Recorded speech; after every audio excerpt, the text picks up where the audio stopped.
Why stay earthbound when prosperity awaits you in the stars? Come to Halcyon, the only colony on the edge of the frontier, owned and operated by corporations. A trip of 10 short years will feel like mere minutes, thanks to the comfort and safety of your very own hibernation chamber. You'll wake up in a perfect society designed to maximize your productivity with guaranteed full employment. With only a minor term of service, you will become the master of your own destiny when you go out of this world to the Halcyon colony.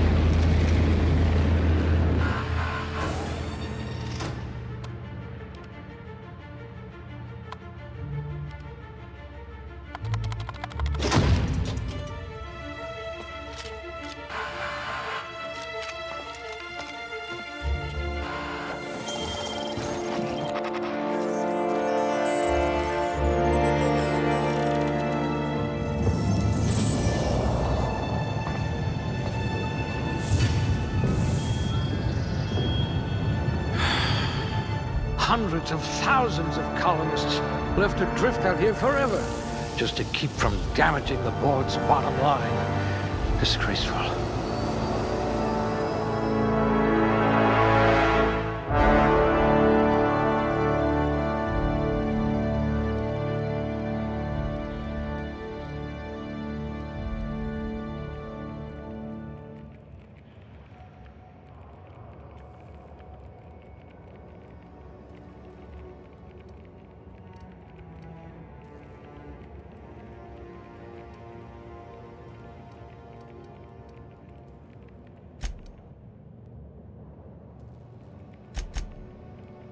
You're easy to like. Should come in handy if you're stopped by a guard.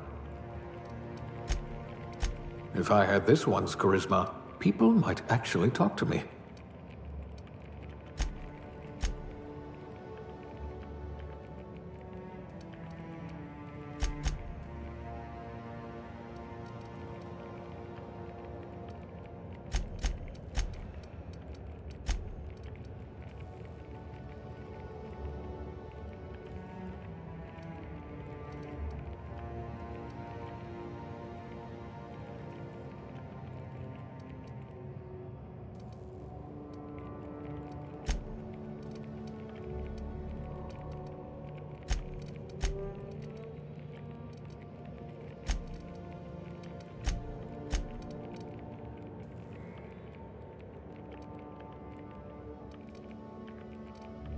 You could have been a goalie for a tossball team.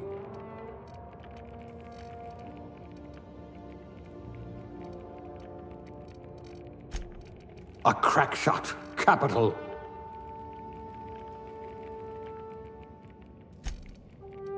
Ah, a blunt force trauma specialist. I might have a job for you.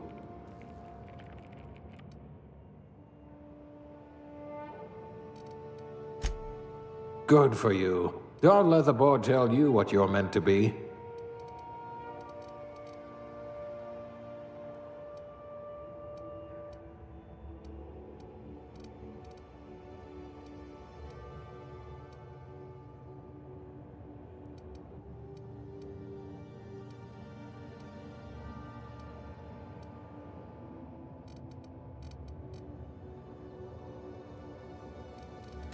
Maybe you can fix a drink for me.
Looks to be your lucky day, my friend.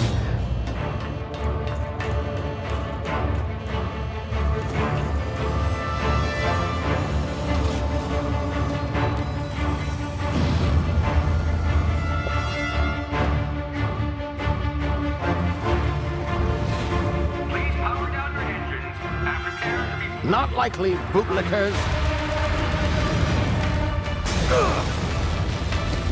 Initiate skip jump.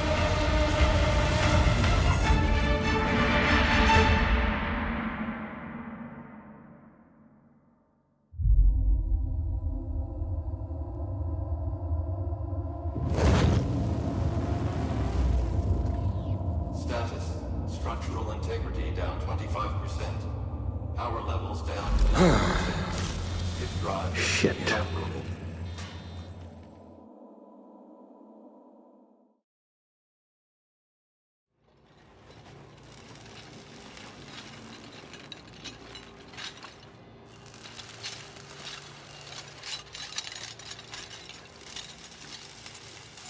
Ah, there you are. Wondering what's going on, eh? A bit of bad news there, I'm afraid. Your colony ship was inexplicably knocked out of skip space and forced to complete its journey at sublight speeds. This means that you and every other colonist on the Hope have been in suspended animation for 70 years, give or take. Normally, reviving someone after so long leads to some quite horrifying results. It's called explosive cell death, but it's really more of a liquefaction. Something wrong? Oh, yes, well, not to worry. I've pumped your body full of a special concoction I devised to keep you from dying so horrifically. Hopefully at all, but I guess we'll see, yes? Unfortunately, I used the last of my chemical supplies saving you. I know it's a lot to ask, but I must have your help securing more if we're to save the rest of your fellow colonists. I'd see it done myself, of course, but the board has a sizable bounty on my head. Now, my ship is inoperative, but I've managed to hire a smuggler to help you out. He'll be... Oh, I see we're in position. Good luck!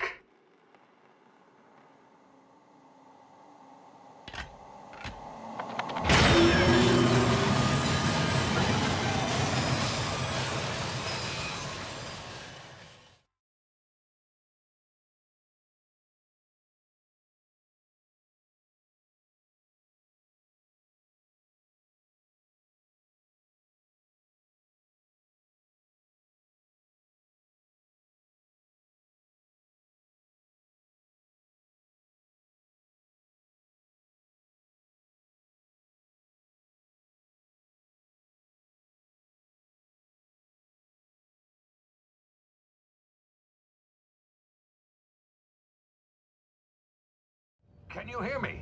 Is this thing working? Ah, there you are. Now, where were we? Oh, yes, the smuggler. His name is Hawthorne, and he should be waiting for you at the landing site. He's to be your chauffeur, so to speak. Not to worry, I'm told he's a specialist. Dashing gunslinger, one-of-a-kind ship, that sort of thing. You'll like him, I'm sure.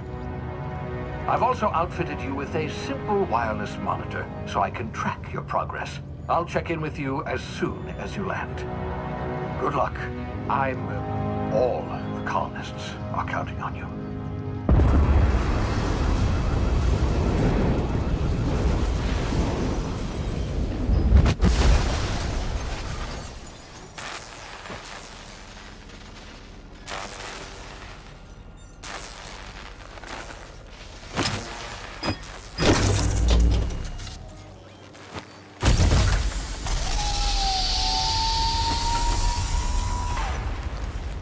You've landed. Good. Hawthorne should be close by. What in law's name? Is that him? Oh, that idiot. I told him to plant the beacon and move away, not stand there holding it. Oh well, no sense in letting his ship go to waste. Hawthorne won't mind you taking his ship. Better you than the board, huh? Not sure I trusted the fellow. Might have gone after the bounty on my head. Shame about the whole squashing thing. Nasty way to go.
now. You've been frozen for a while. There's bound to be unforeseen side effects.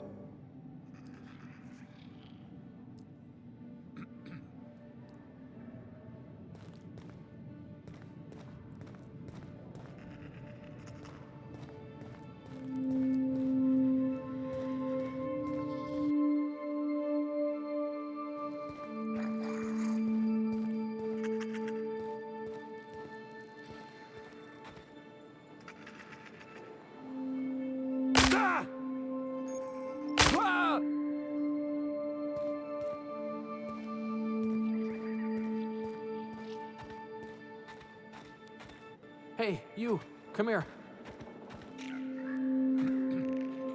You've tried the best now. Now try the rest. Spacer's choice. Oh, law, that stings.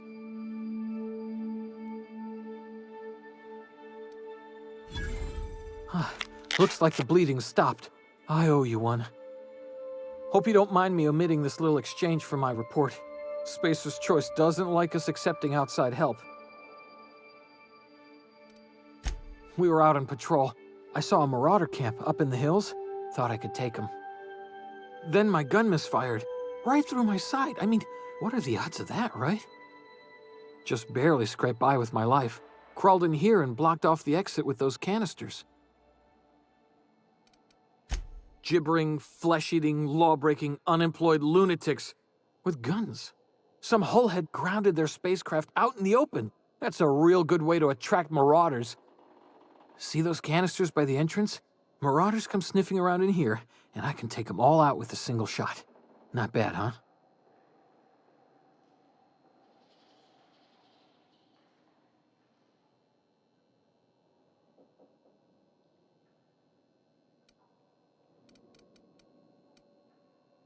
Yeah, okay. You look like you know your way around a gun. Got some spare ammo, not counting the bullet in my side. Here, you can have my saber too, for patching me up and all. All Spacer's Choice weapons are now 30% less likely to malfunction. You've tried the best, now try the rest. Spacer's Choice. Yes, nailed it that time.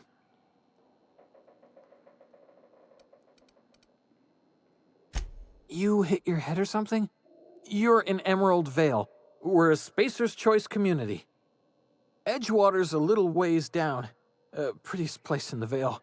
Be sure to stop by a provisioner's for a can of our famous salt tuna. The Hope? Is that some sort of fancy new drug? Are you with Auntie Cleo or something? Don't take this the wrong way or nothing, but I'm not allowed to fraternize with Cleo workers. Company policy.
I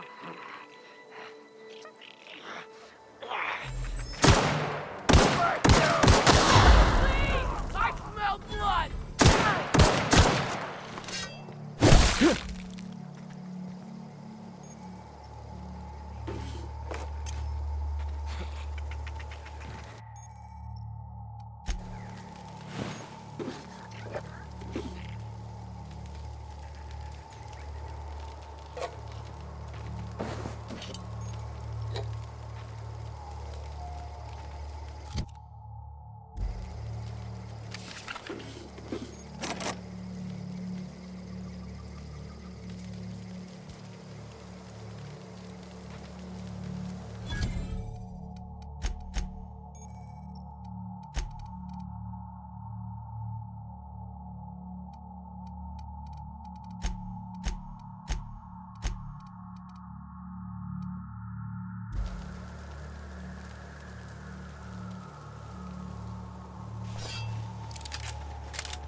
Hawthorne won't mind you taking his ship. Better you than the board, huh? Not sure I trusted the fellow. Might have gone after the bounty on my head. Shame about the whole squashing thing. Nasty way to go.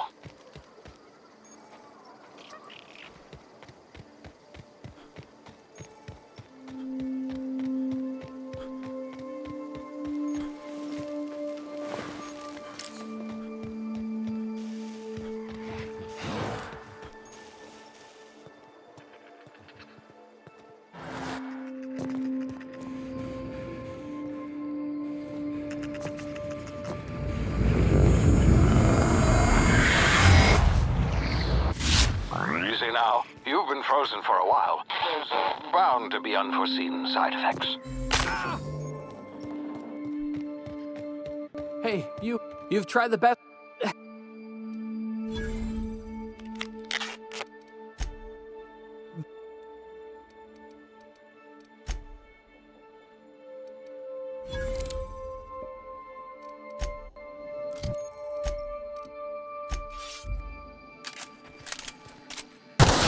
Damn it, my ears! Oh, what just happened? Can you hear me? What in the hell?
here before you get yourself killed.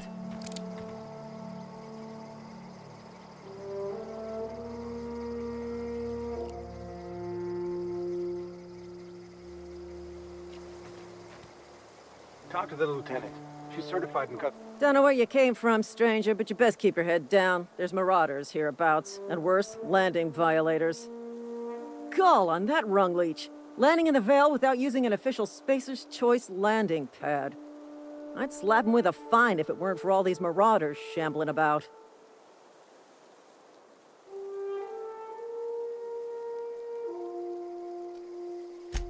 Really? How is he?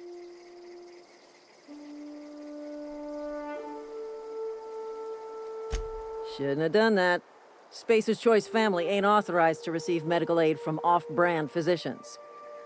We'll see him back to Edgewater, just as soon as I cross these marauders off with the swift, cost-efficient fury that's made Spacer's Choice the most trusted brand in personal defense. I just, need a couple of winks to catch my breath. Stretch my legs some.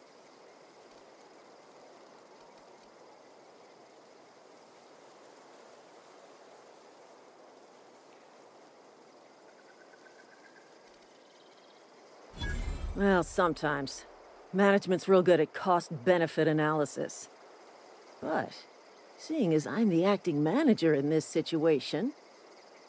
You know what? You're right. It's time we cross those marauders off, find whoever owns that ship, and file a full report. And it's gonna be fucking laminated. Here we go.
This is gonna take a lot of paperwork.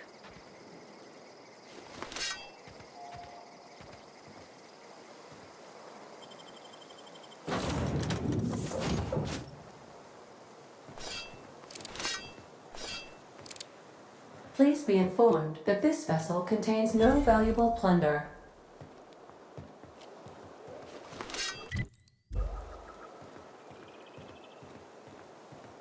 Intruders are not authorized to access the Unreliable's amenities, including the cargo hold's workbench.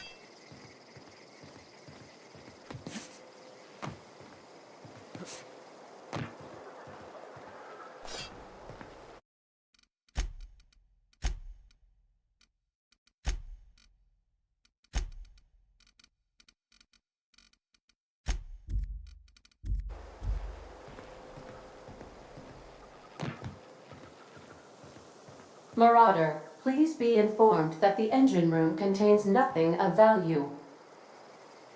Marauder, please be informed this ship does not possess a working power regulator for you to steal. Smile for my surveillance device, Marauder. I am tracking your every move.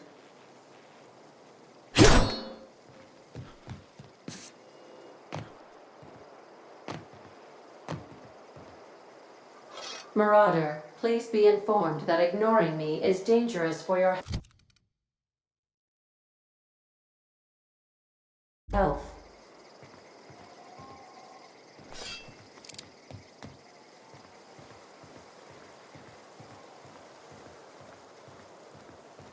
Unauthorized access of spacefaring vessels is a crime. Please submit yourself to the authorities. Hello, Marauder. I am Ada, the autonomous digital astrogator of this vessel. Please be informed that I am authorized to use violent retribution against unwanted solicitors. Please return any misappropriated equipment and exit this vessel in an orderly fashion. Failure to do so will result in your immediate destruction.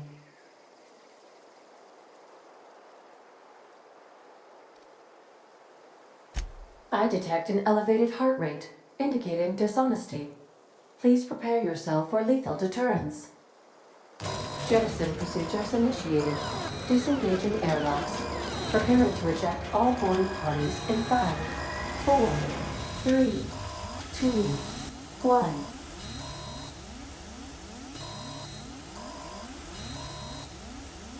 1. You are still here. My deception protocols have failed. I have been programmed to express disappointment.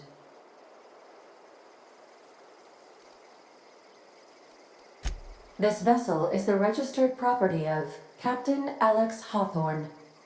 I am incapable of accepting orders from anyone other than Captain Alex Hawthorne.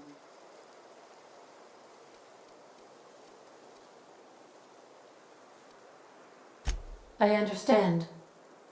I will require some time to process this information. Thank you for your patience and for your honesty.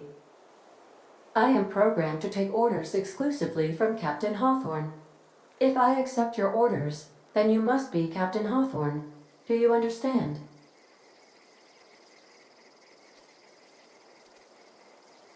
I understand. You are speaking metaphorically. You wandered outside this ship and experienced a permanent, life-changing encounter. The old you is dead. Welcome back, Captain Hawthorne. I extend felicitations and congratulations on your life-changing experience.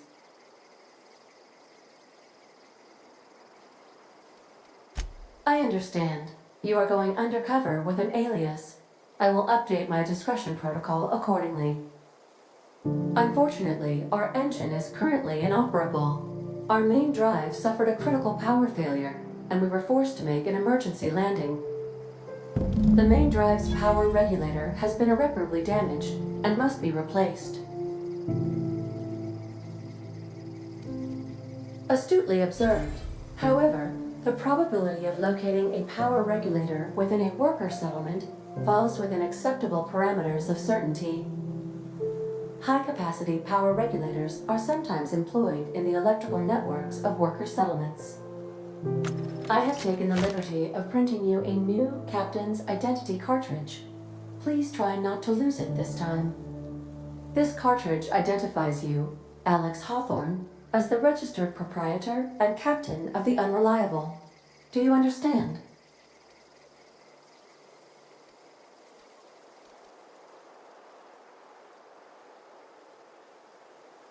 It is difficult for me to do so.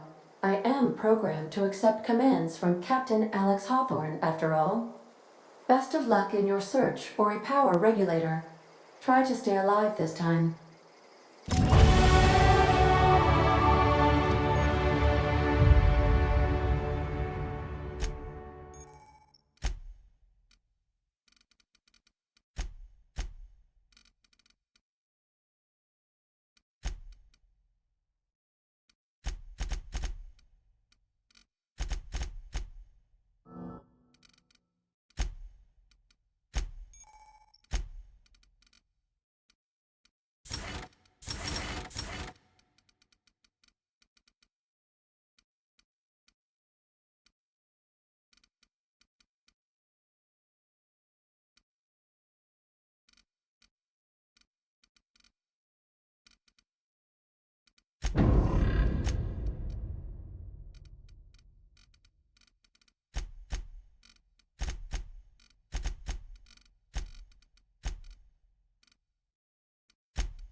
Say, this wouldn't happen to be your ship, would it? Because you sure walked in it like it was your ship. And if this ship is yours, well, mister, you owe Spacer's Choice a hefty fine. Afraid we gotta dock your pay.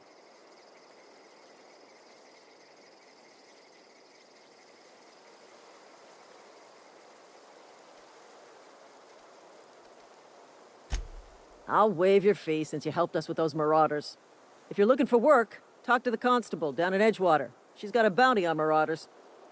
Edgewater's not too far. Just follow the road east of here, over past the cemetery. Now, if you'll excuse me, I need to inspect the crime scene before I make my report.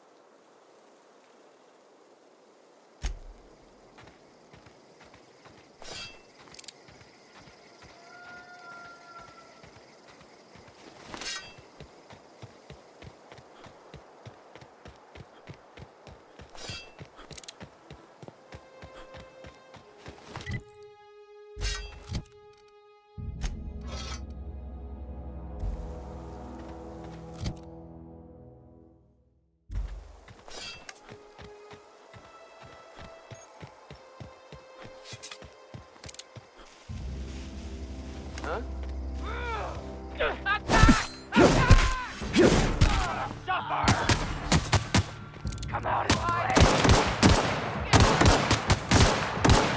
Smell blood!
Whoa, hey, where'd you come from?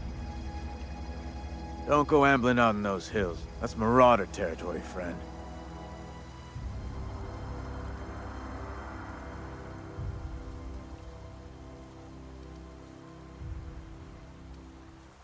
You talk too pretty for a marauder. Most of them just grunt and yell. Ain't safe out here. You'd best head into town. Avail yourself of Edgewater's high walls and low prices.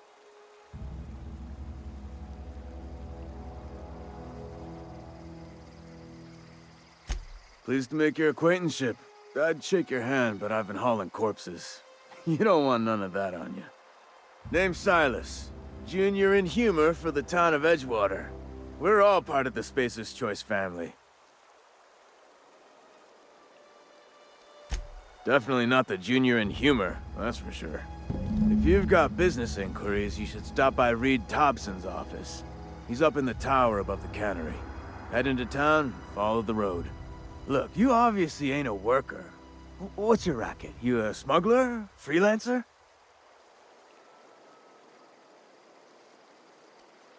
Edgewater is a company town, board-owned and operated. That includes the cemetery. None of us own our gravesites, we rent them from the company. Renting means money. Money means paperwork. Paperwork means signatures. Some of our families become a mite delinquent in paying their dues, you see?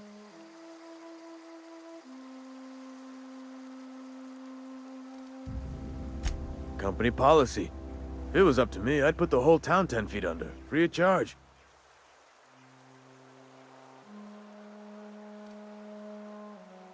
Quotas, mostly. Got a backlog of graves to fill. Bodies won't bury themselves, you know? Yeah?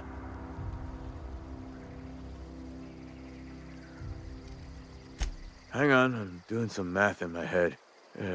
20, 30, carry the one... all my life?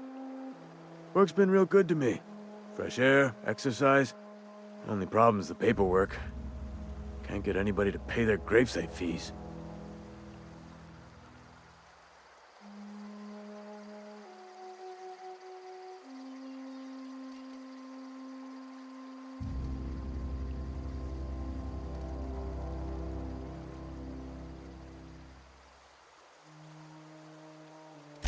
Four workers still haven't paid up. Phyllis, Conrad, Ludwig, and Martin Abernathy. He's a special case. You may want to twist his arm a little.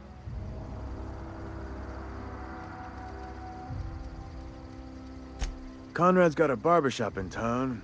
Phyllis works at the cannery most hours. Abernathy... I ain't seen him in a few days. His domicile is near the cannery. You'll find him in town. All except Ludwig, that is. He's over by the landing pad.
Thank the law. I've been requisitioning backup for months. Guess the boss finally came to his senses. You ever swung a truncheon? Let me see your rifling stance. I want to make sure you're up to snuff.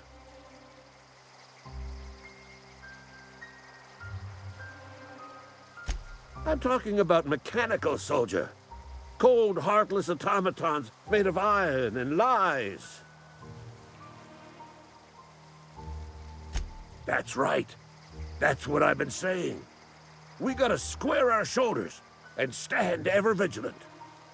Auto-mechanicals. Creatures forged in the fires of malevolence. I seen them over by the old power plant. Clattering about, firing at the birds, orchestrating their uprising. When the swarms of mechanicals come clanging on over that hill, where will you be? Cowering beneath your cot? Or standing, shoulder to shoulder with the resistance?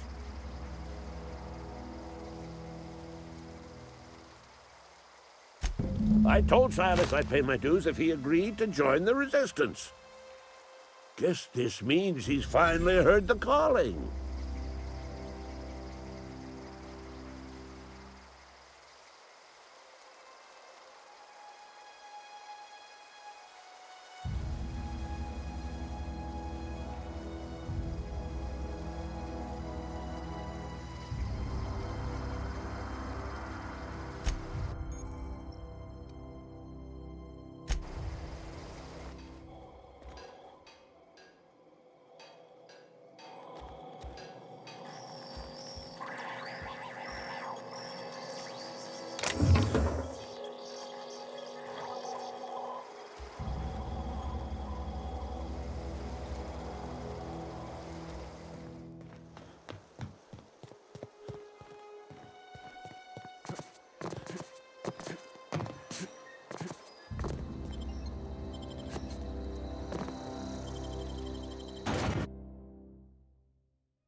sorry. I'll just be a minute. You had a minute. Next one comes out of your pay. Ease off the threats, friend. I'm going. Boss's orders. We all got quotas to make.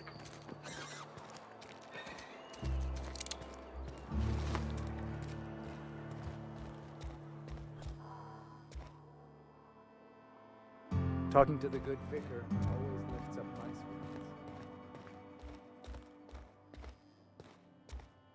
spirits. Hey there, Mary. Don't see you round here too often. Oh, I just came to talk to the vicar is all. None of us are above confessionals. What have you got to confess? You ain't thinking of deserting, are you? What? No. And I resent the accusation. Wasn't nothing but a question. Do excuse me. I must be on my way. Verity to you.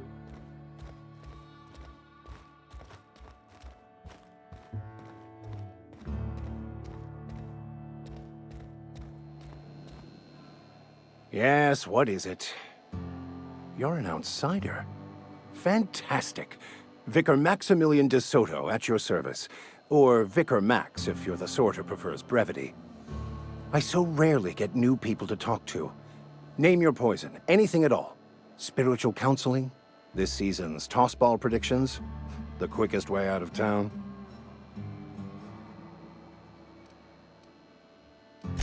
Mechanical tomfoolery is well out of my purview. I suggest you take such matters to Mr. Thompson in the cannery. Oh, and a word of warning. If you're considering wandering around outside the safety of the town, you'd best be cautious. Marauders are about. Though if you are planning on venturing outside, I do have a proposition that may interest you. One of the reasons I transferred here was to fulfill my duty in hunting down banned heretical texts. I happen to know such a book is, as we speak, tainting a collector's library in Emerald Vale. However, the collector's residence lies outside the town's walls. My retrieval efforts have been thwarted by marauders who have overrun the property. Should you fare better than me, I'd pay a handsome sum for the book.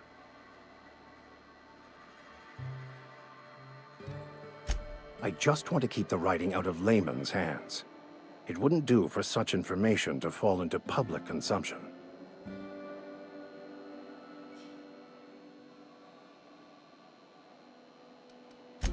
On the contrary, my position means that I am one of the few legally allowed to possess such items.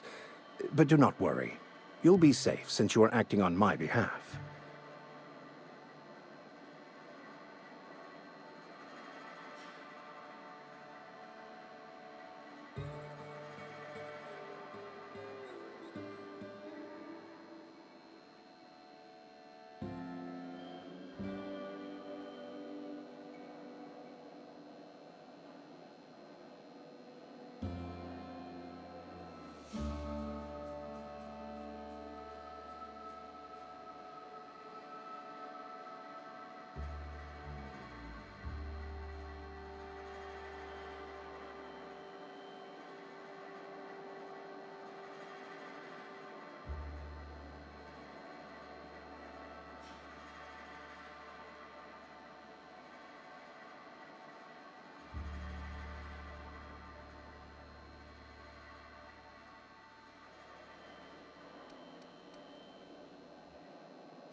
Have you rations yet?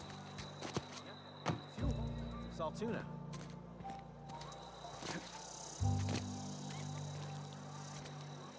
We don't get a lot of visitors.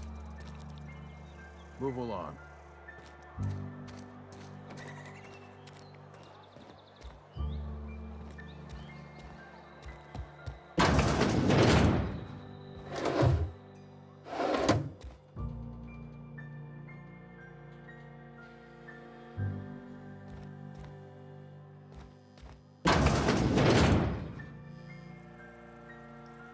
Please don't touch anything.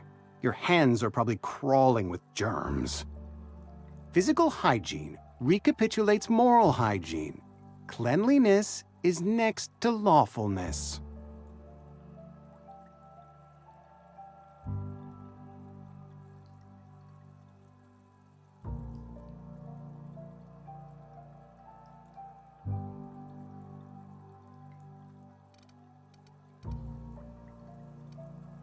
So everyone says, until someone forgets to cough into their elbow, and then we're all dying of plague.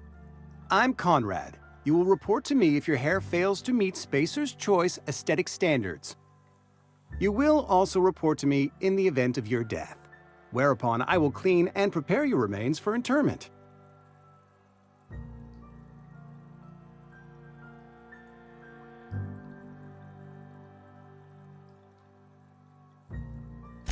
Burial, in the unfortunate event of a fatality. It's what a barber does. We make you presentable. Ah, gravesite fees. Silas and I had talked about this at length. I thought I'd made it clear my pecuniary situation precludes the necessary restitutions. As broke as pie crust, friend. Bidless, indigent, destitute. I simply cannot afford it. I am a blemish on the prosperity of our fair settlement. When I expire, I expect Silas to toss my body into a ditch.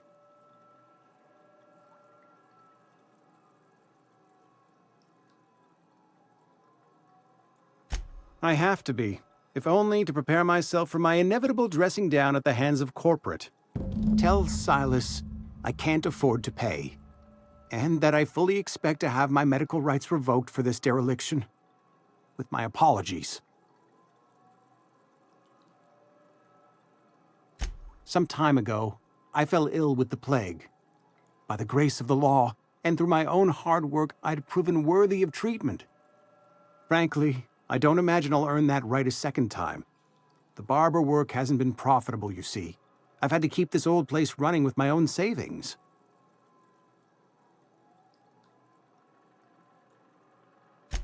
Not a bad idea. But I'd need some kind of collateral. My pair of lucky clippers! No, that won't do. Your idea intrigues me, but I'm afraid I don't have anything to give Silas. I'm open to suggestions.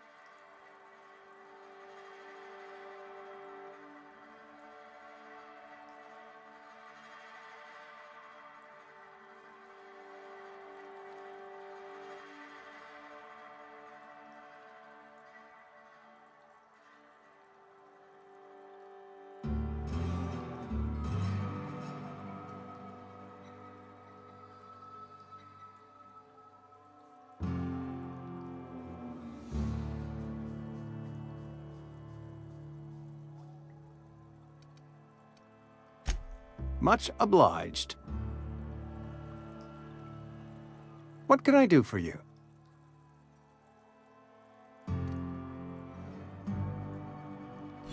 Oh? Am I in the company of a fellow doctor?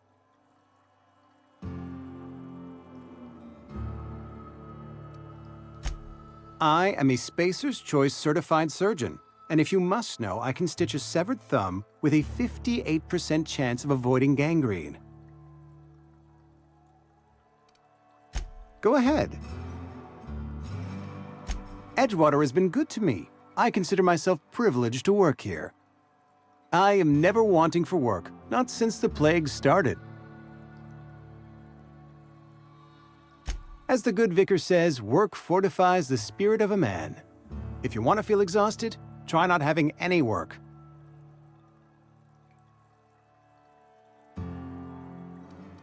The plague's come at us with a vengeance this year. Lost 6 workers in as many months. I wouldn't call them good workers, mind you. If they were any good, they'd have been treated. Still, it is a shame. Company policy, friend. We don't have enough medicine to treat all of us, so we treat the best among us.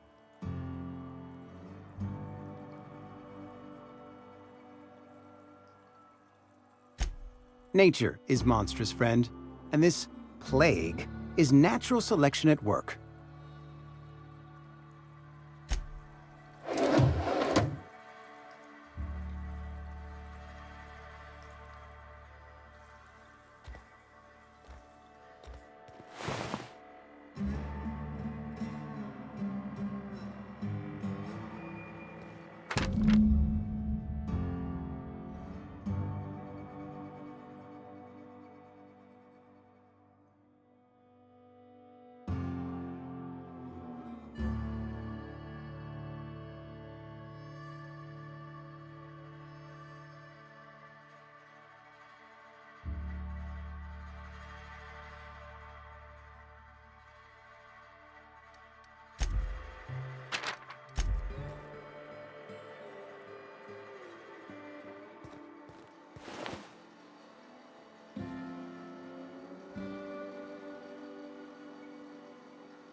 Keep your distance, friend. Sick house is no place for a traveler.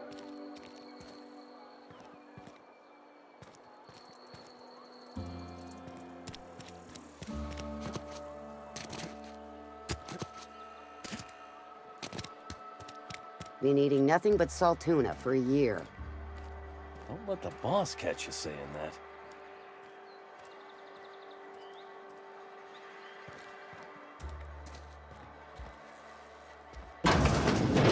Yes, Mr. Thompson. I'm fine, Mr. Thompson. Never been healthier.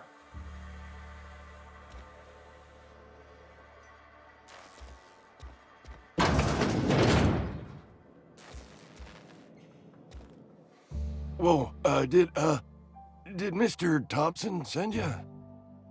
Well, you tell Mr. Thompson I'll be right at my post. Tomorrow. Bright and early tomorrow. Because I'm definitely not plagued. As spry as a spring chicken. That's old Abernathy.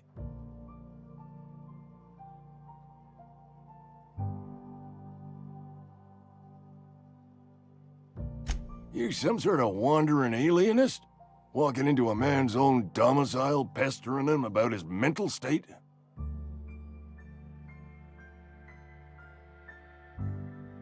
You don't know that. I could have been saying anything. Maybe I said vague.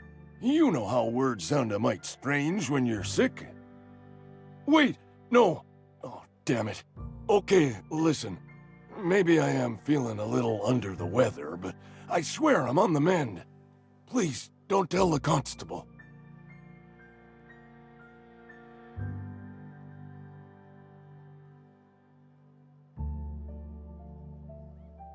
She'll toss me in the sick house.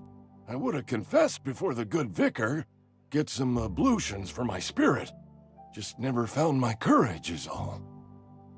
Hey, you're hale and healthy and possibly for hire, ain't you? Do a good turn for an expiring old man? There's a cache of anthracillin tucked away in the old community center. Powerful stuff. Stronger than what we got, anyway. I need you to break in, nab that medicine, and bring it back to me. I'll do what I can. I tried medicating myself with adrenatime. Didn't do much for me, as far as I can tell. Anyway, I can't just buy medicine. Distribution of medicine is strictly prohibited to any workers beneath the acceptable margin of health. Company policy.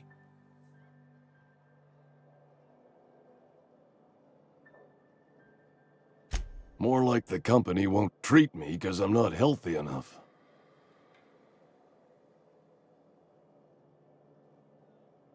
You will not find any guards within sight of that old place.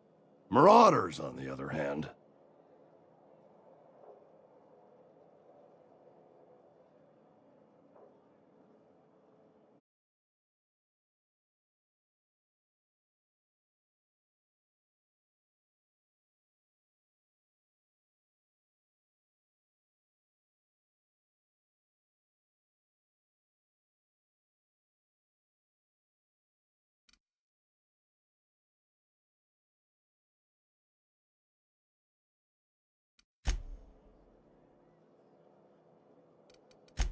It is a reality of life in the Vale.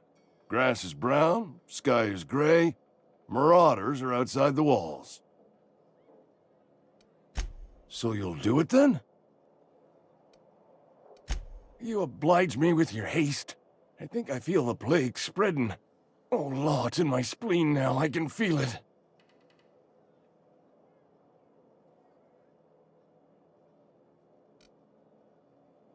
I know that, but I got nobody else to turn to. Reed would have wrote me up. Constable would have locked me up and wrote me up. Could have gone to see the good vicar, but I never did find my courage.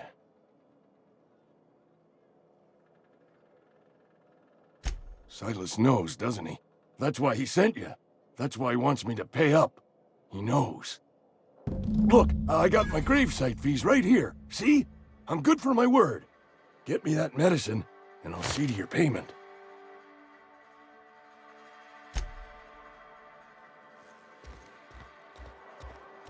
You're making a mistake working for Abernathy. Sometimes I wonder what I'm doing.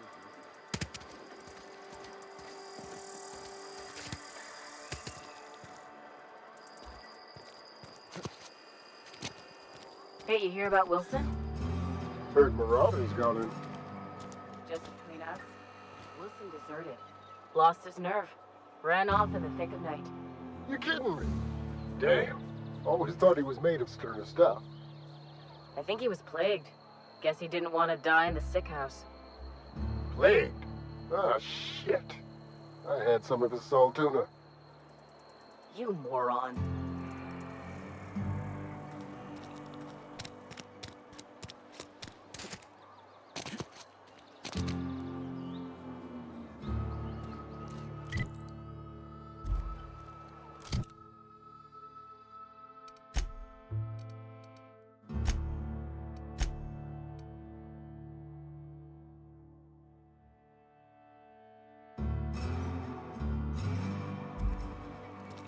Almost lost a finger in the cannery today. Nothing I can do about that.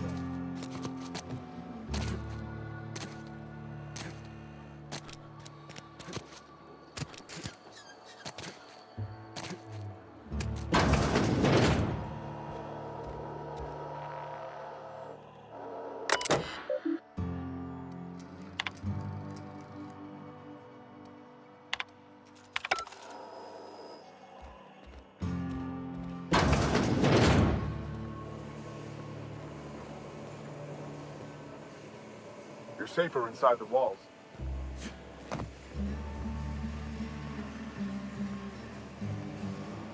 You the new worker? Whatever. Make it quick, Tenderfoot. I'm busy. Foreman Granger. Mind those words don't come out of your mouth unless preceded by yes or right away or thank you.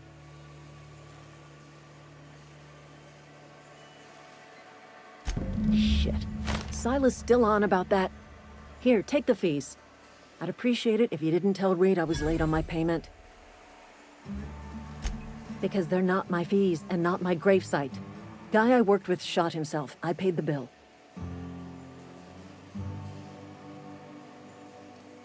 If you're not familiar with board law, you ought to be. Law requires delinquent gravesite fees to be paid by the deceased party's closest living relative, which meant me. Shame, though. Eugene was a good worker. Woke up one morning and put a round through his upper story. Can't imagine why.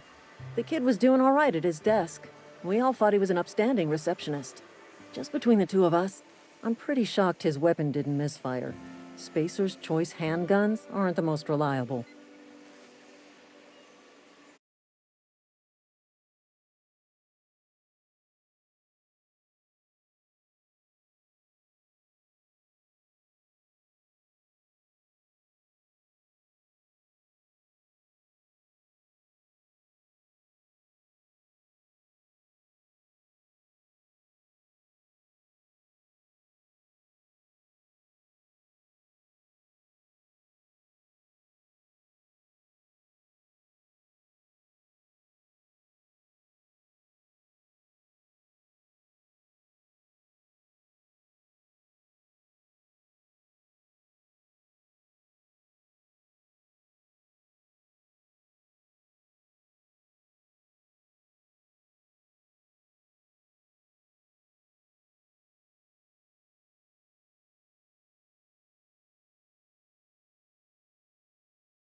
Eugene wasn't family. Yeah, I was the closest living person relative to his body at time of death. I'm the one who found him, you see, so I pay the fines. Suicide's a crime. The legal term is irreparable damage to company property. What Eugene did to himself was vandalism. When one of your workers commits a crime, the entire town pays for it. In other words, Edgewater would have been penalized pretty hard. Whatever Eugene was worth as an asset, we would have had to pay out of pocket to Spacer's Choice. Well, excuse you. I'll have you know, Eugene was an asset to us all. May his atoms be commended to the law. All I know is Silas asked me for Eugene's gravesite fees, which means he was approved for burial, which means his papers went through, which means the town's in the clear. I'm just glad to put this whole ugly affair behind me. Eugene can rest his bones in peace, and the rest of us can get on with our own lives.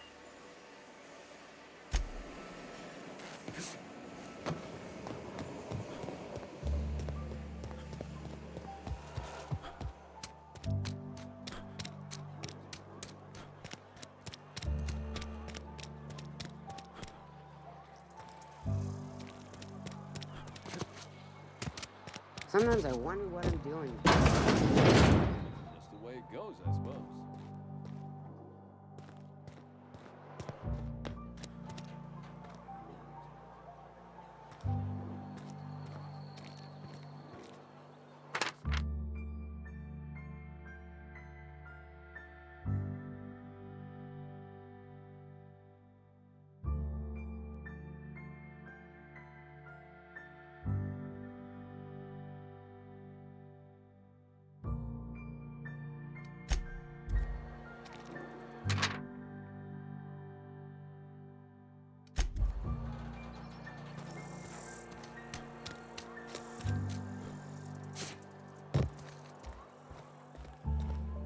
What can I do for you?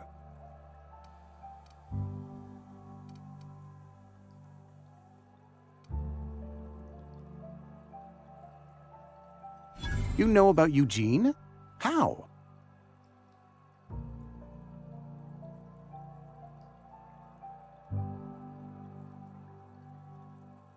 Then, you know Phyllis suggested selling off Eugene's gold teeth. I didn't approve of the idea then, and I don't approve of it now. Eugene's golden teeth were a family heirloom, representing 3 generations of poor dental hygiene. He took them to his grave.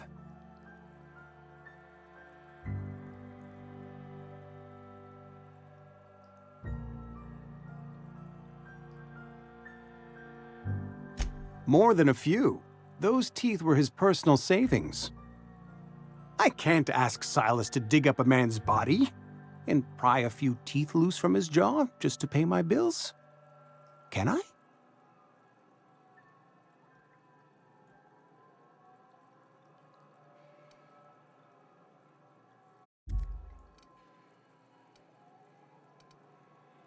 Here you are. Gravesite papers affixed with my signature and an IOU. Eugene was not a suicide. He put a bullet in his brain, yes, but that's largely a technicality. I was the one who prepared Eugene's body for interment. I discovered symptoms of the plague on his corpse, and I discovered medicine in his pocket. Lots of medicine. Eugene overdosed on adrenatime, which is known to cause psychosis and paranoia as possible side effects. The paranoia drove him to take his own life.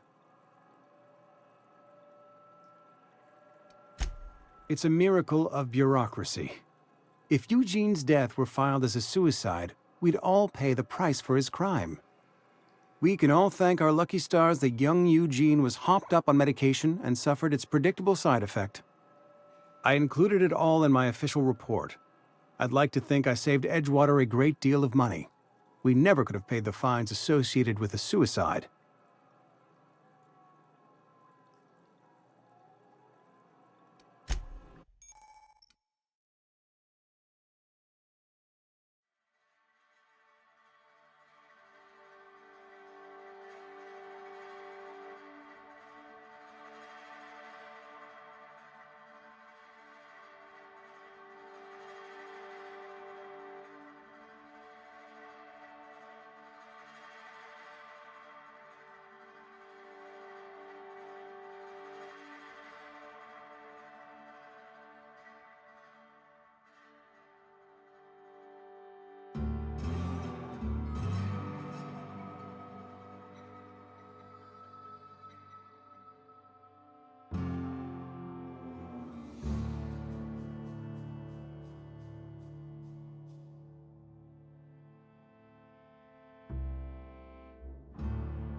Fancy threads.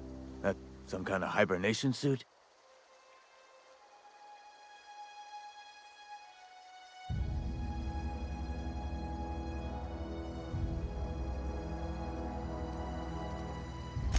Yeah? What about him?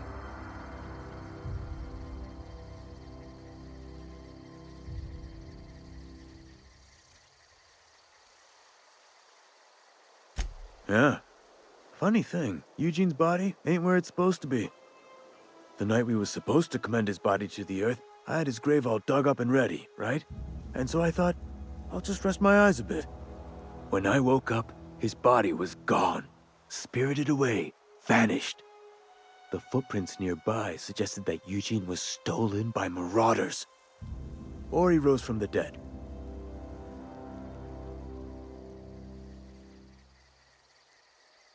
Let me know if you find anything. You run into any trouble? Reliable work from a freelancer. That's gonna take some getting used to.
Who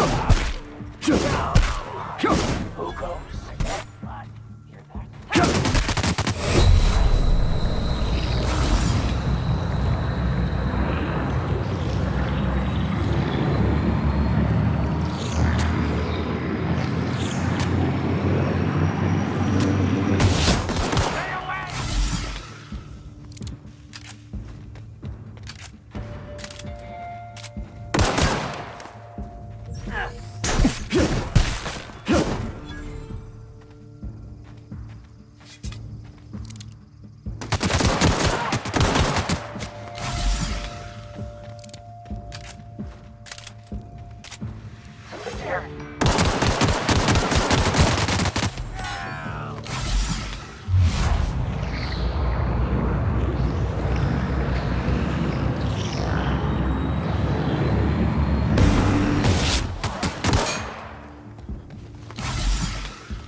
Sometimes I wonder what I'm doing. Welcome to the Spacer's Choice Constabulary. We are Halcyon's leading brand in frontier justice. The office is writing a promotion. Purchase 3 criminal investigations and the 4th one's free.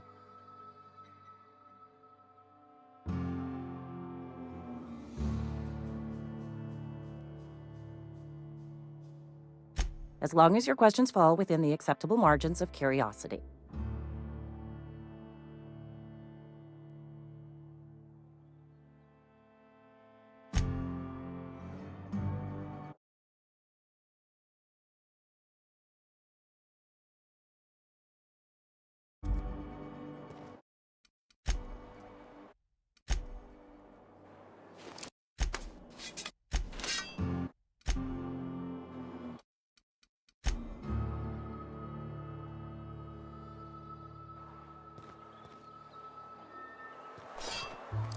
I've been feeling pretty low these days. Lacey got you.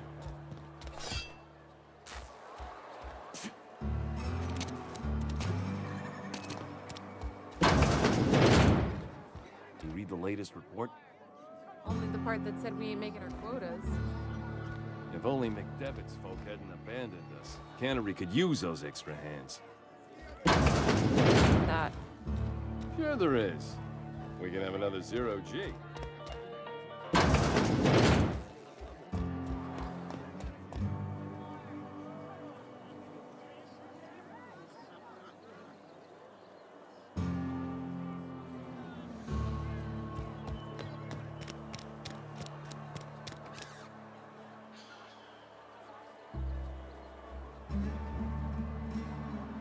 Wonder if the plague's ever gonna pass. Just keep working. Work fortifies the spirit.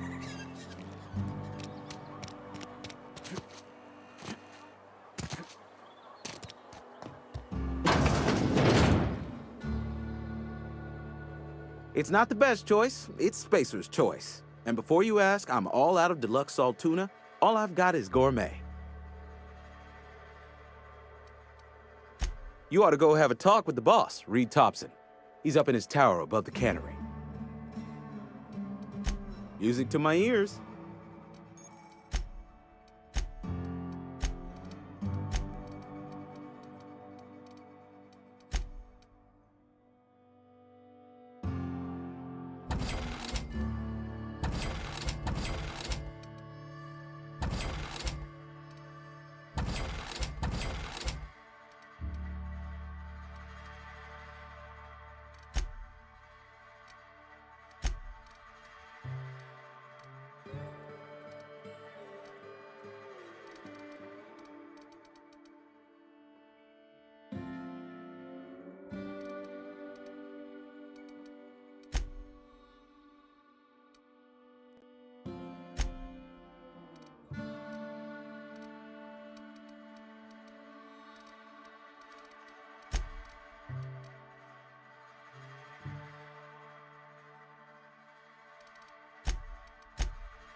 Work your jaw on some Spacer's chaw. Music to my ears.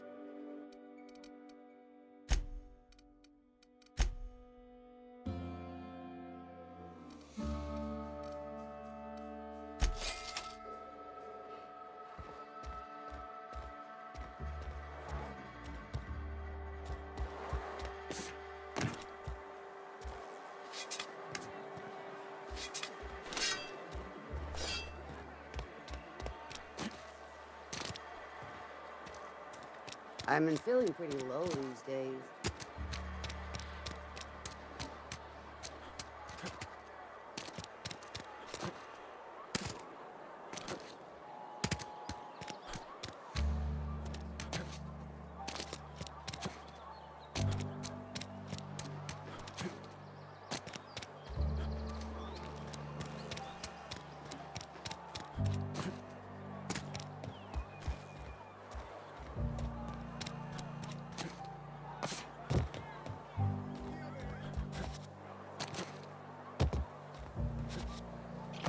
Another day at the cannery.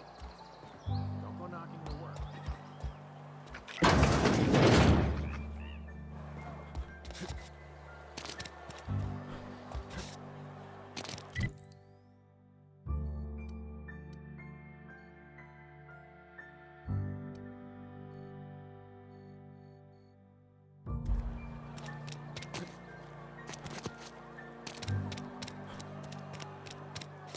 You think corporate's ever gonna visit?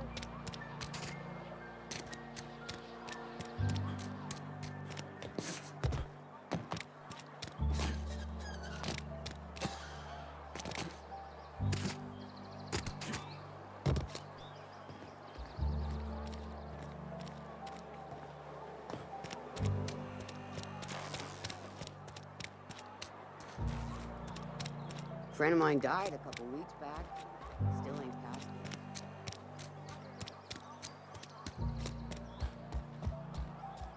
What can I do for you? A ship? Dear me. You seem to have lost the ability to distinguish between reality and fantasy. This is what happens when you let your imagination run wild. I don't approve of fantasizing. It's a dreadful habit, corrosive to the mental faculties. You ought to let the vicar take a look inside your head.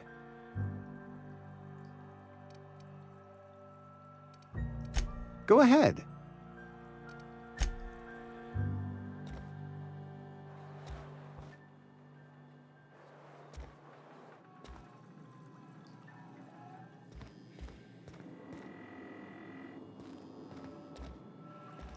What can I do for you?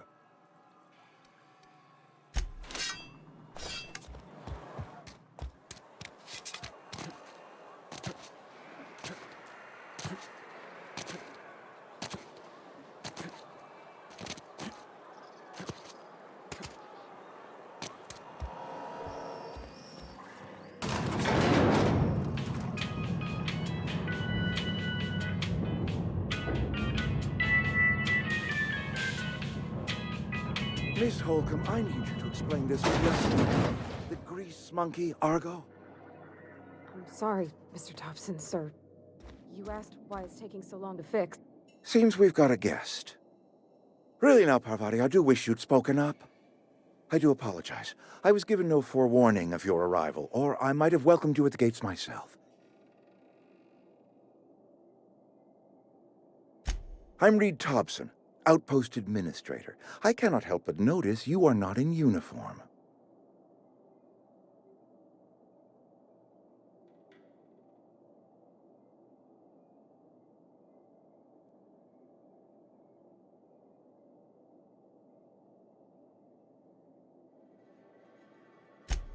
Yes, so it dawns on me. Seems I allowed my excitement to run away with my wits. Been a few seasons since we've had a visitor pass through.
Only regulator we got is hooked up to the town transformer.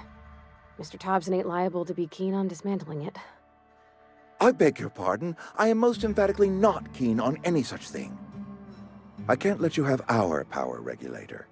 But I happen to know of another one. And I happen to know exactly how you may retrieve it without frying yourself in the process.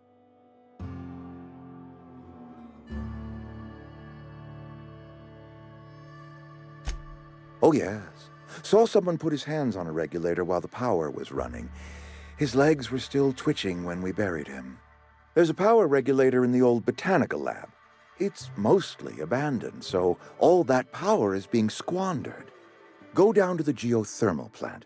Reroute power from the botanical district over to us. Once their power's shut down, you can have their regulator and be along on your way.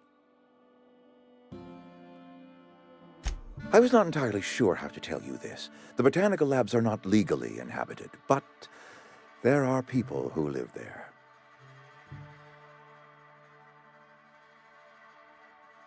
No, I do not imagine they will be pleased.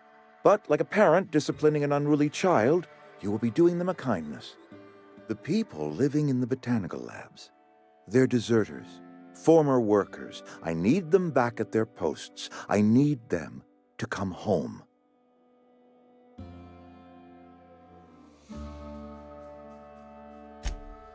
Edgewater is struggling. We haven't hit our production quota in years. If we don't meet our quotas this year, the company might shut us down for good. I need those workers back at their stations.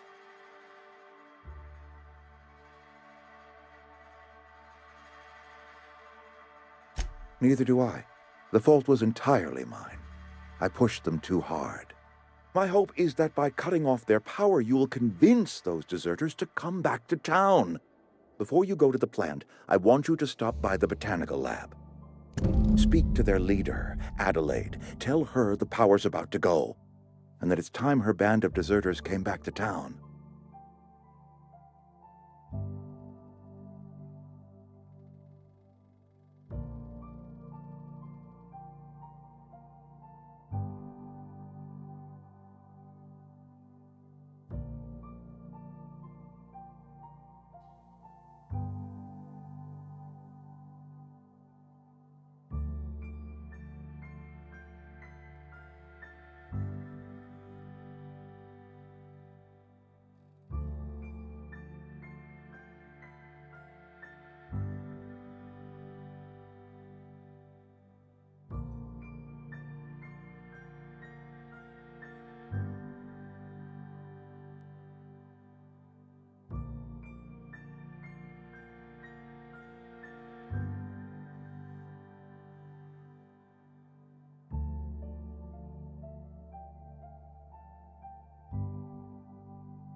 Of course, I understand completely. Here, let me give you the passcode to the geothermal plant. A sign of good faith, for so politely listening to me as I ramble on. Are you setting off for the Vale? Because I know my way around. I mean, in case you want a guide. I mean, if that's all right with you, Mr. Thompson. Sir. I hesitate to part ways with Miss Holcomb, but I cannot deny that she is talented, and may prove useful to you.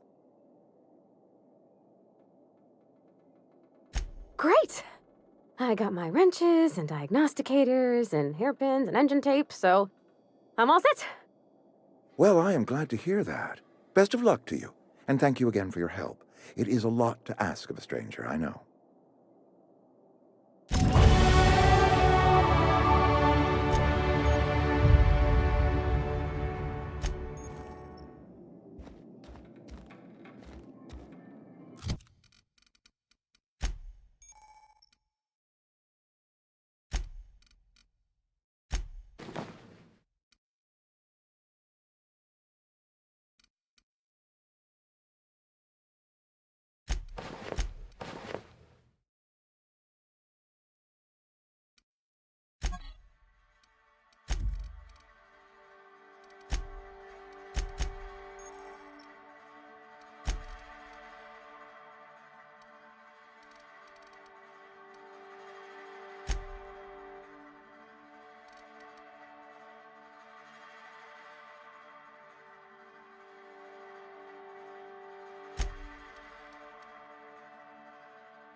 Sure.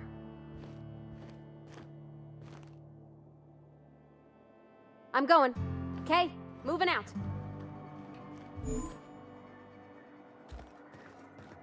Got it.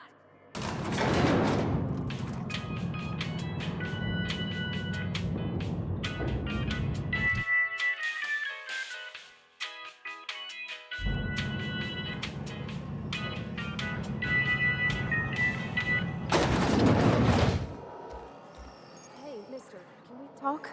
Sorry. Can we talk? No problem. I'll head over. Sorry. You just want to get out of here. And you likely don't want to tag along like me.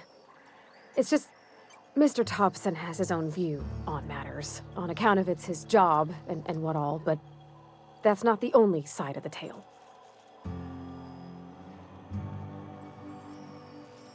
Oh, he ain't a liar. He believes every word he says. It's just, he doesn't always get where other folk are talking from. To Mr. Thompson, a person's a gear. It does its job quiet-like. If it squeaks or stutters, it gets replaced. The deserters are decent folk. I knew some of them before they left.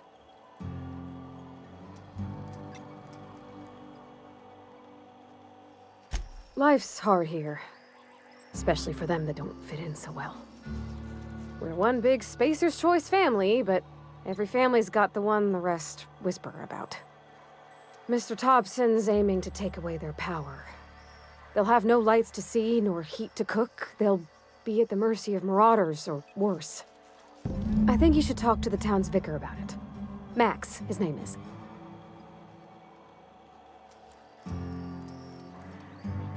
Thanks, mister. I just think when you gotta make a decision that'll hurt somebody, it's best to think on the right and wrong of it. That's what my dad used to say anyways.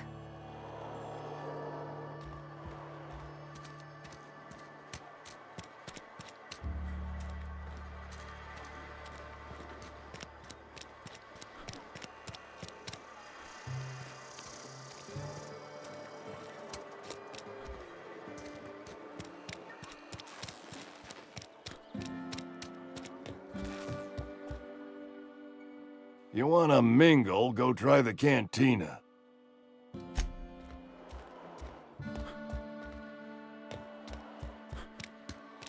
Been eating nothing but salt. I've never actually been in here. It seems scary from the outside.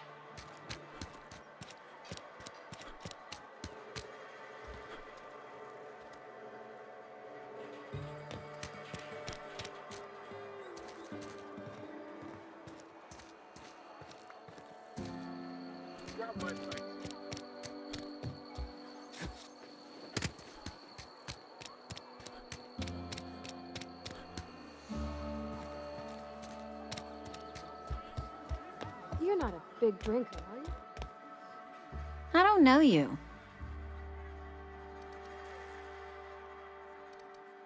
Amelia Kim, Spacer's Choice beverage dispenser.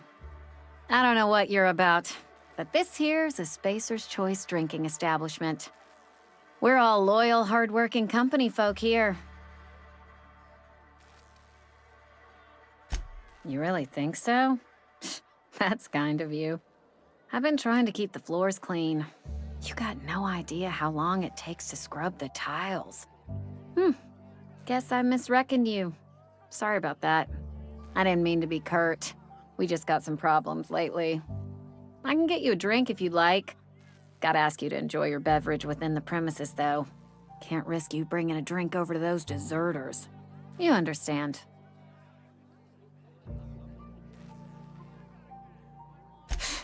Traitors. The lot of them. Bunch of folks decided they were tired of working and went out into the wilds to fend for their own selves. Town's already struggling to make quotas, even without that band of slackwits abandoning their posts. Bunch of lazy, shiftless rung leeches. Anyway, enough about them. What can I do for you? Coming right up.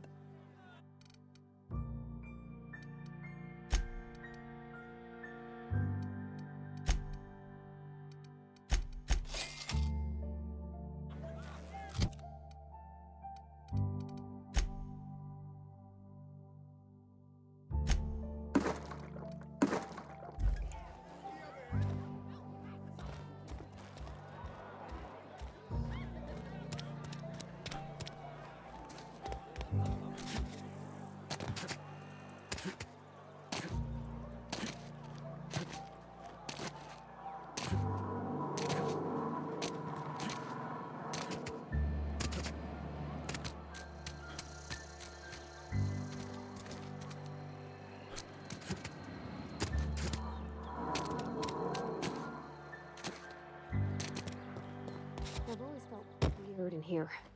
It's too clean. Back again? Ah, Miss Holcomb. How rare to see you out. And with a complete stranger. Curious. This here's Vicar DeSoto. He's always offering spiritual counsel to those that need it. Thank you for the kind assessment, Miss Holcomb. I admit, I've been quite interested to make our outsider's acquaintance.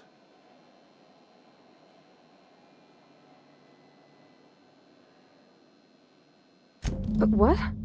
I thought you would talk to him. You wanted to speak to me, Ms. Holcomb? Every time I've tried to engage you in conversation, you look at the floor, answer in single words, and slink away. I can't imagine what would be so grave as to drive her to my mission. What has Mr. Thompson asked you to do?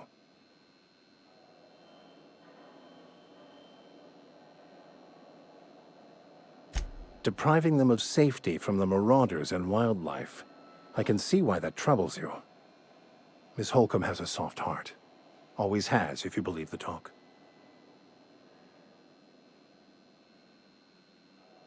Assuming your goal is to save as many as possible, then you should bring everyone together.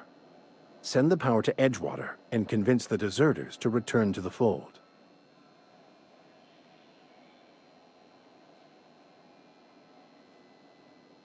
If it were as easy as a few soothing words in the right ears, I'm sure it would have been done already.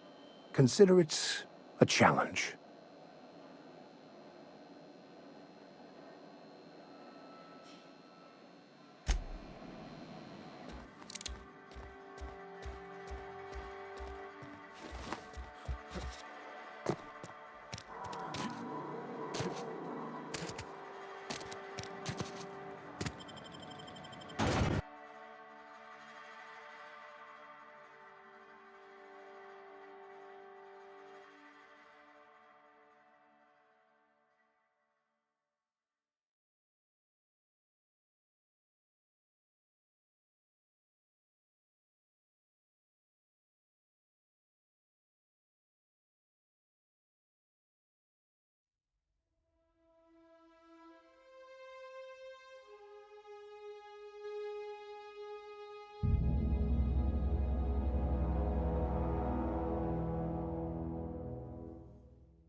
Where are we headed?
Hey, take your time.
from me.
I'm going.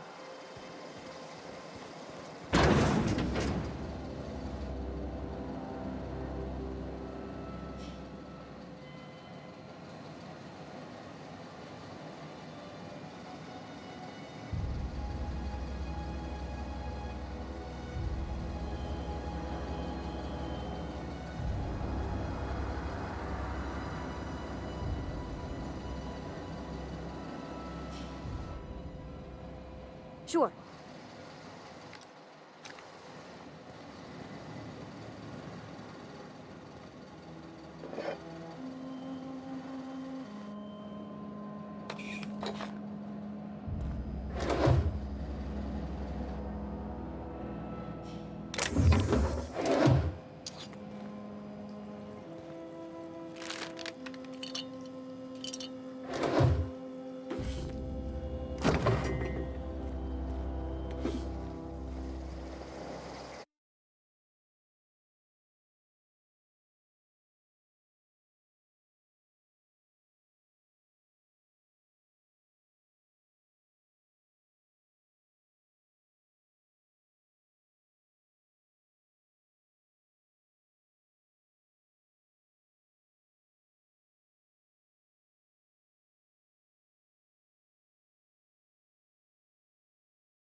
Got it.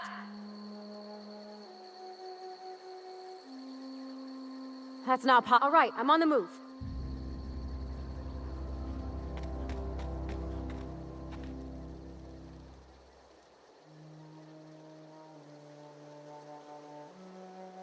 In a jiff.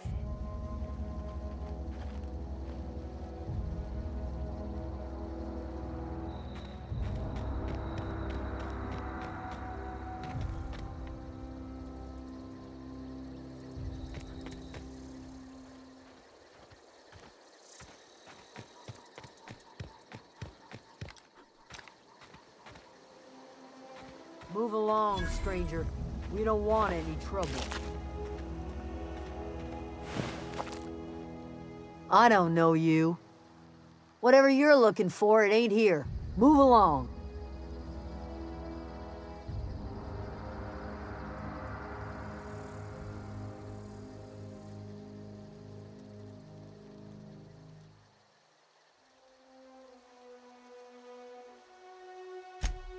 Answers, huh?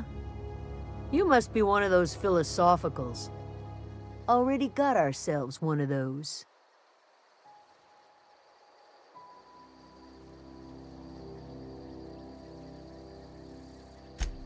Yeah, that's us. And you can tell Thompson we're doing just fine by ourselves.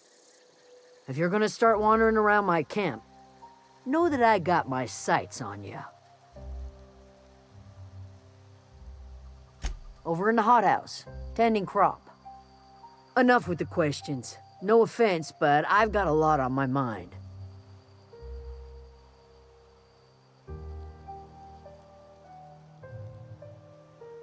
Explains why you're still yammering on at me. No, I'm sorry. That was unworthy of me. Lady named Zoe went missing some nights ago.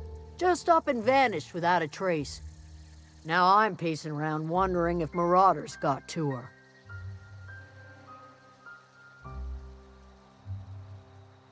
I go looking for Zoe, I leave the camp undefended, seeing as I'm the only one of us who knows her way around a gun.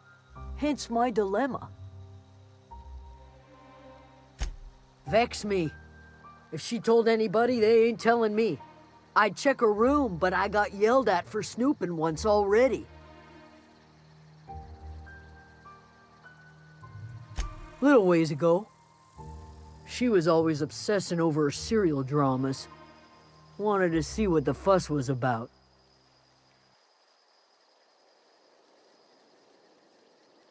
Well, enough to know we never got on. Zoe and Stefan were close. If anybody knows the workings of her mind, he does.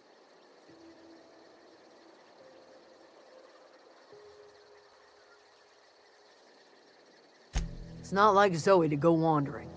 Figured she might be out scavenging, but that ain't exactly her talent. Can't imagine where she's gone. Vale's a wide place. She could be anywhere.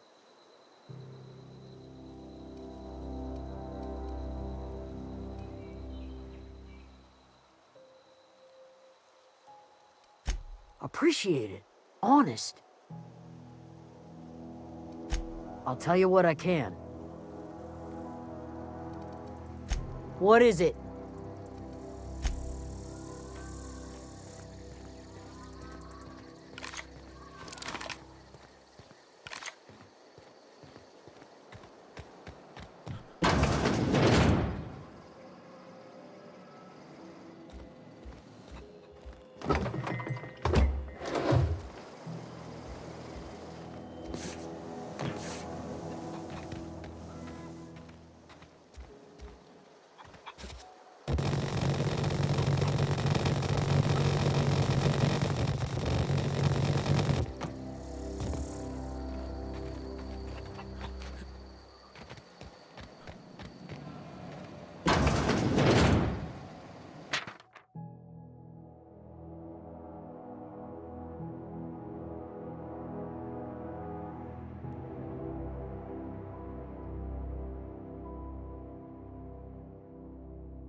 Move along, stranger.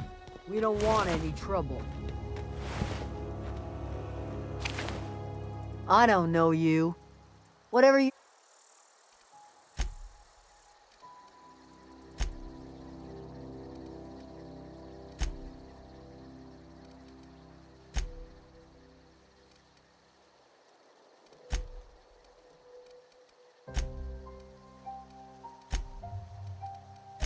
Can't...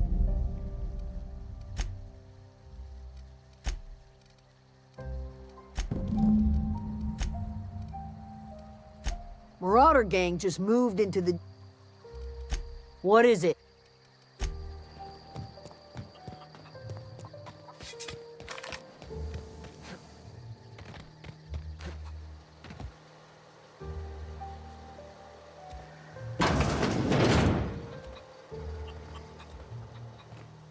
Fancy duds. Do the tubes get in your way?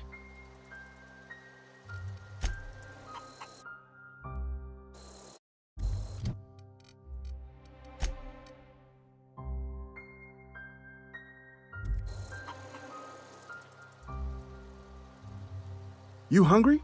We got canid ribs, canid flank, canid snout too. Something I can help you with? You mean Zoe? Yeah, we were pretty close. Not like her to go loping off.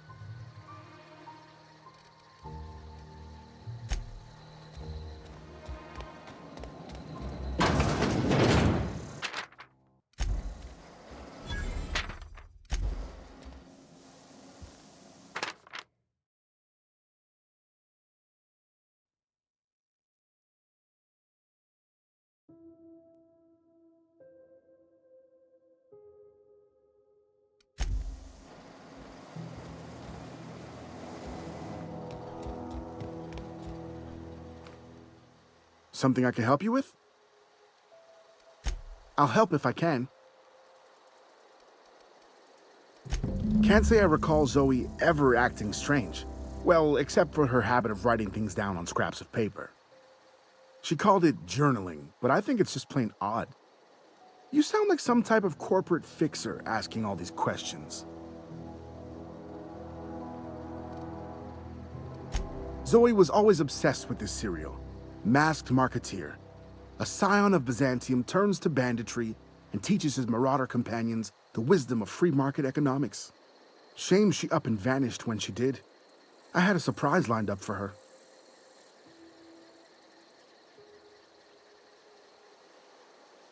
The other day, I got my hands on a genuine copy of the latest Masked Marketeer.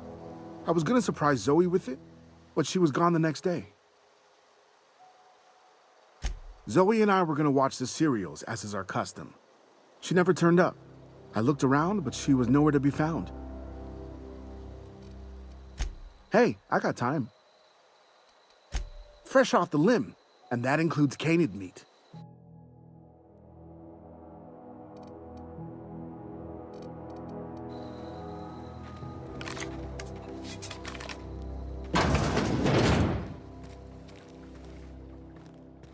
Gosh, it's so pretty.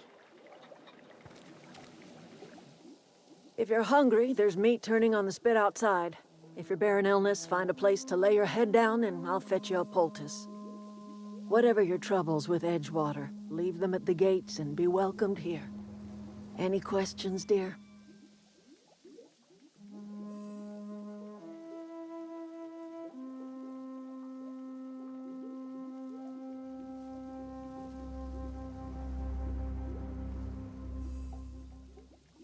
I have been called that, among other things. Green Thumb, grandmother, the strange old lady who keeps flowers. But yes, Adelaide will do just fine. Excuse me, Miss McDevitt? Sorry, it's just... You got such pretty trees in here. Why, thank you. You're Robert's girl, aren't you? I remember when you were but a sprout. Thomas speaks of you often. Are you staying long? You should try some of my tobaccorn tea. I brew it in an old spittoon, but it's been cleaned.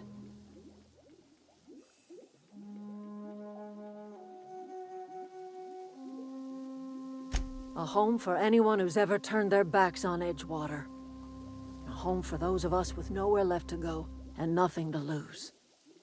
So, like the spores of the puffball, cast on the wind and alighting on fresh soil, we put down new roots.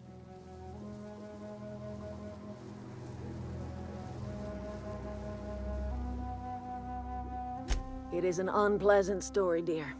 But the short of it is that sometimes one wakes up and realizes the place that was once her home for much of her life has changed. The home in which we spent our lives has left us behind, and so we must move on. And that is as much as I will say on the subject. Reed Thompson, you here on behalf of that cold-eyed reptile? Let's hear it. What's Reed's idea of peace, then?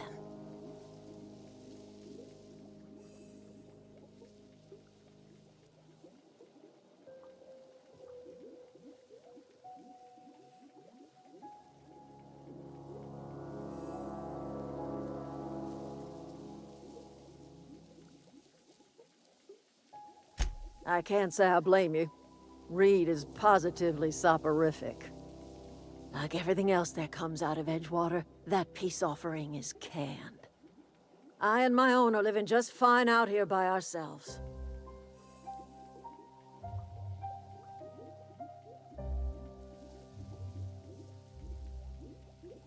He would do such a thing. The question is, why would you agree to his plans? Cannery's got a regulator.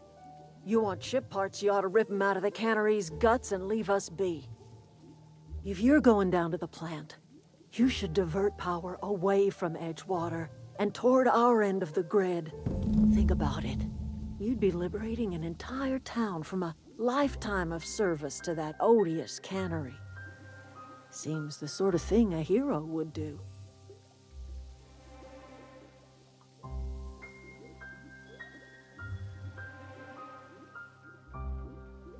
A hero to the people who matter. To us. To the ones who come around. To the ones you save. Reed will never understand. He has been too long inebriated on the wine of corporate culture. All he sees is productivity, output, profits.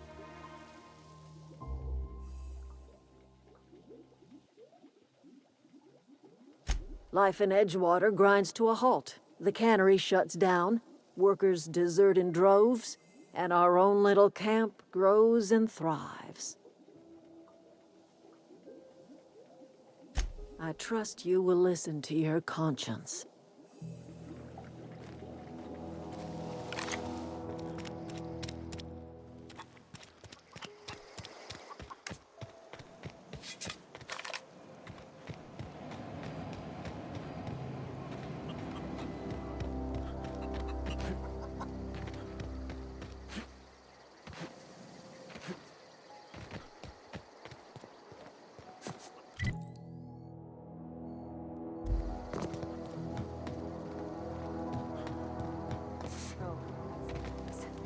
He used to follow me around before he left the cannery.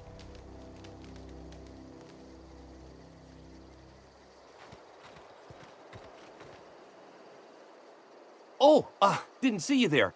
I was just occupying myself with a little engineering.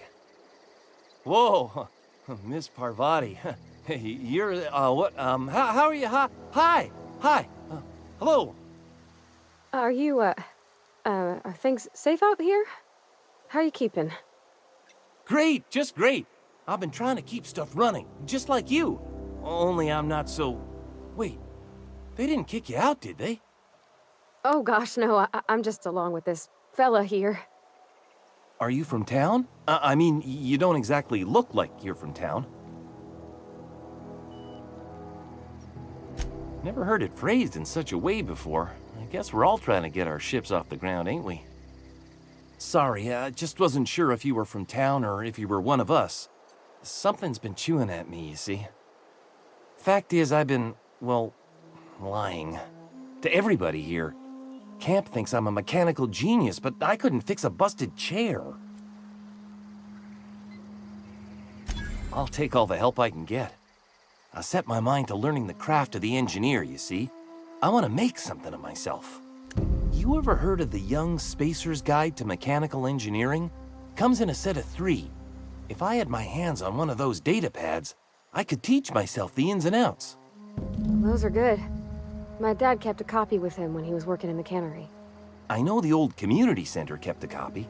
Should find another one back in town. If you could find me even one of those pads, I'd be greatly obliged.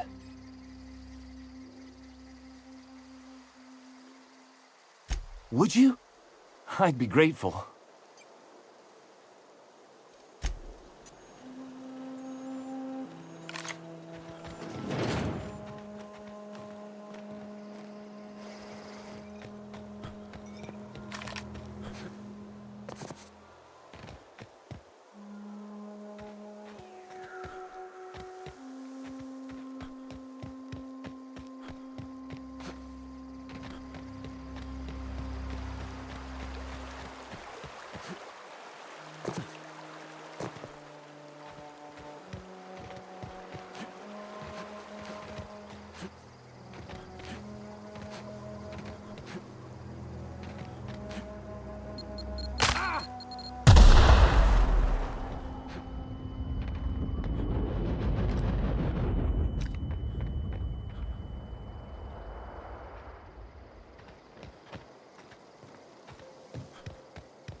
Something I can help you with? Fresh off the limb, and that includes canid meat.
Look at us!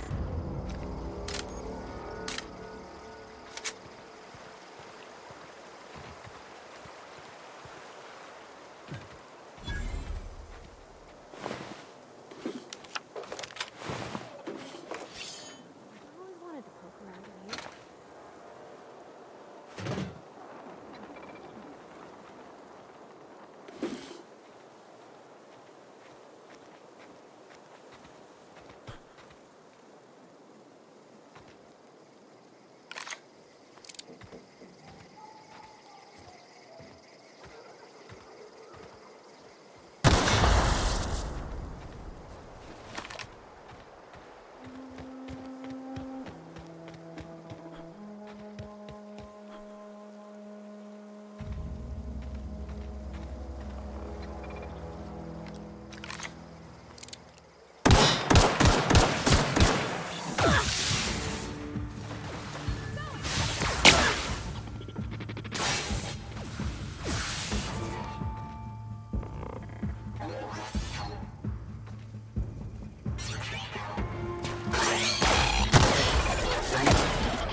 Sure. Hit him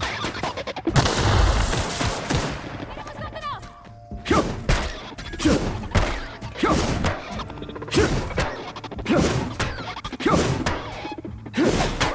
We made it. Yep, be right over.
The control room should be off to the right.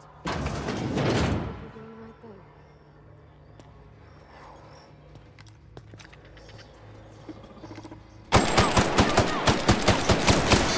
Unexpected noise identified.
Something you need?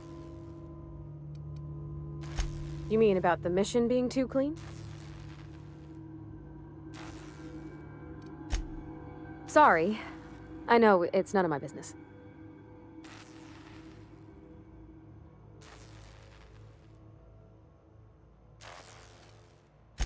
Strong drink makes me sick.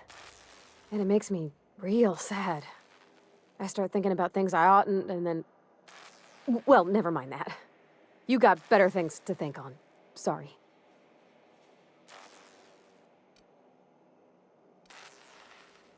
I'm just not everybody, I reckon. I know, but Vicker says the universe is a machine, that it runs by law. Real machines have gunked up oil, scratches, and worn bits. You can tell they've seen handling, been used by folk. The machine Vicker sees is one ain't never been run. It's not for people to live in. It's something on a museum shelf, under glass.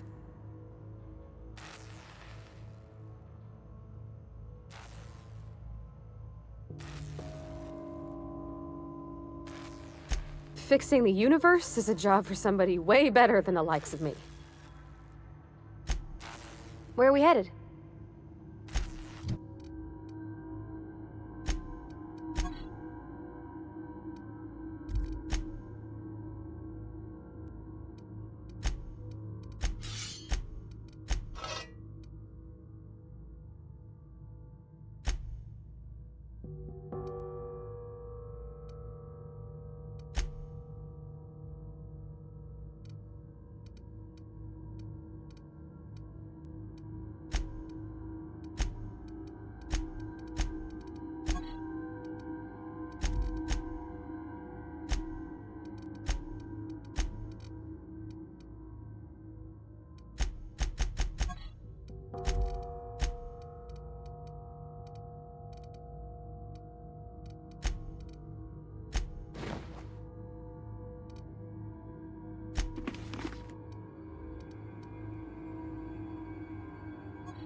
Processing data.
And cleanup required.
Noise identified.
That'll be easy enough.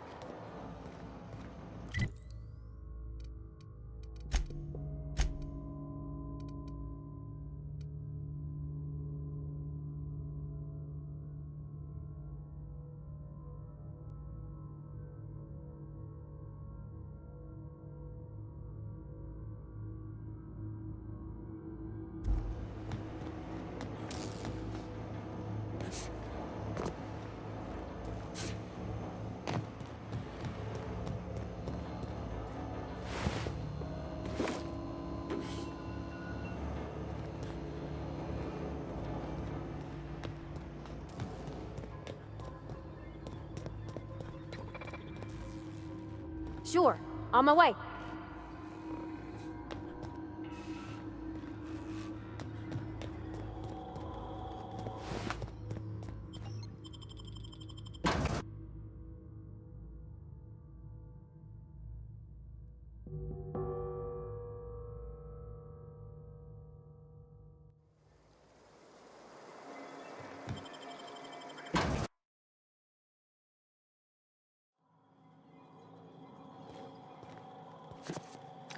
Sure.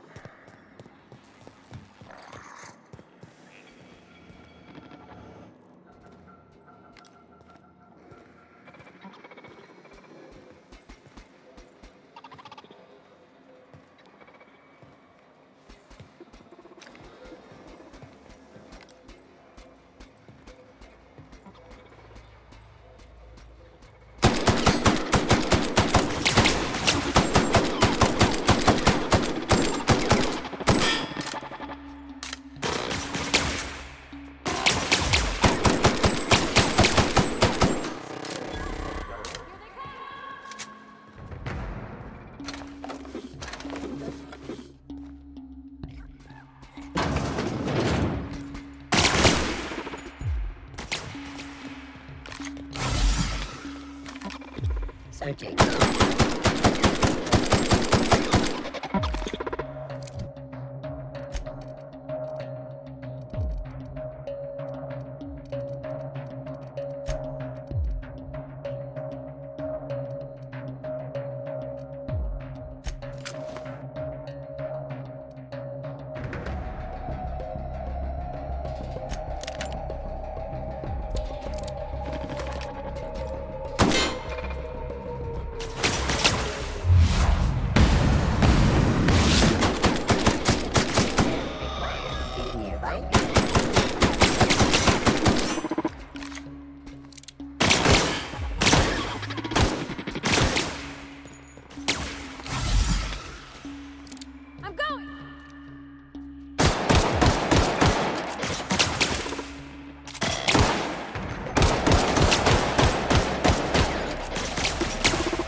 to Miss McDevitt's folk if we send power to the Vale?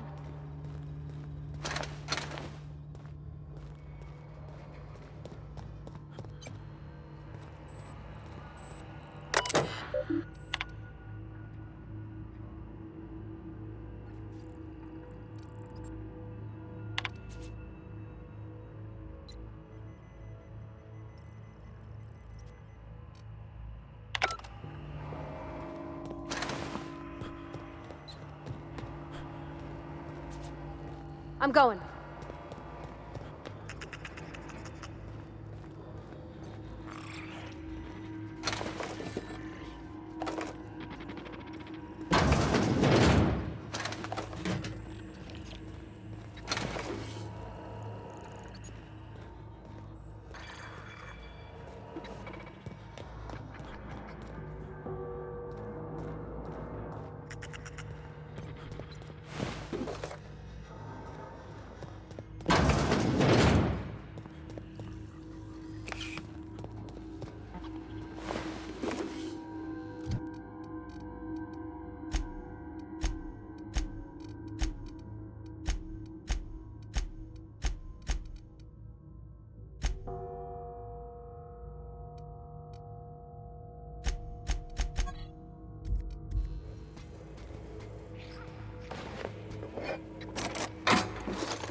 Not real. You're not real.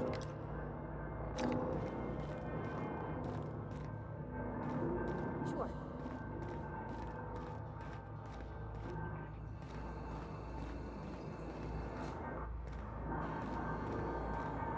I'm going. Get away!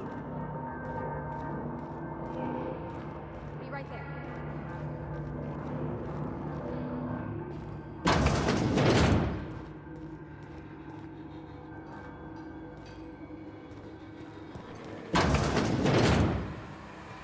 Mind the steam. You're liable to get scalded. Sure.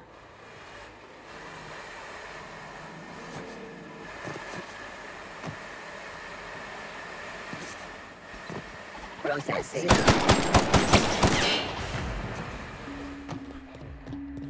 Sure.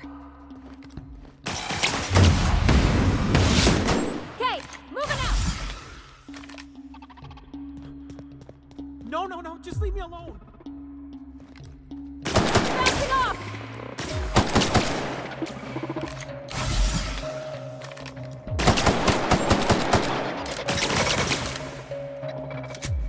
Not real.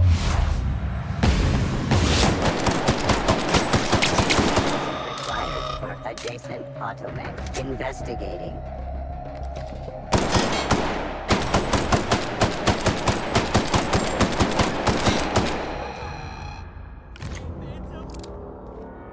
I'm going.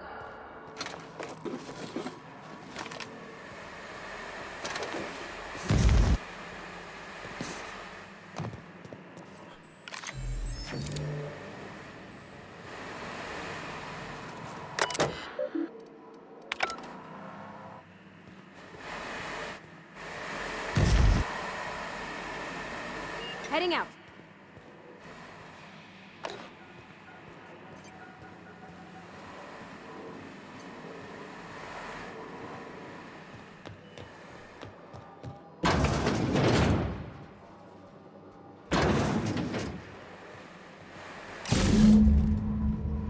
If we send the power to Miss McDevitt, what happens to the Vale?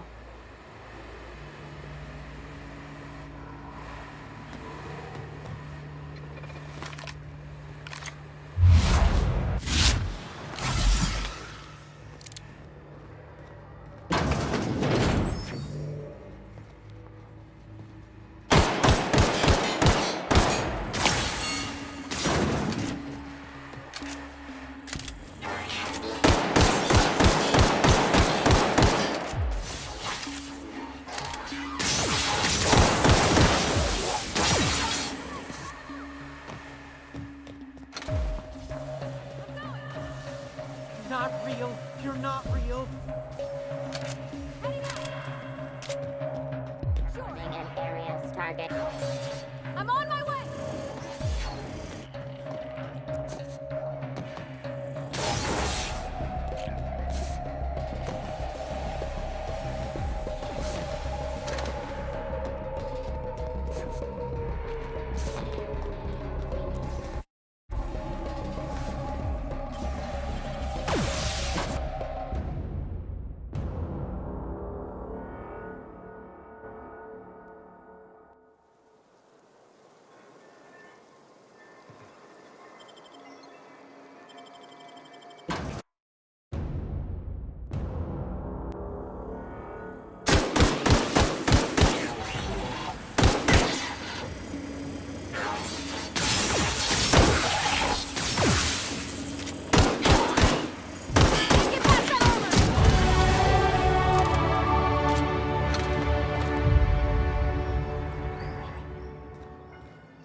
Sure.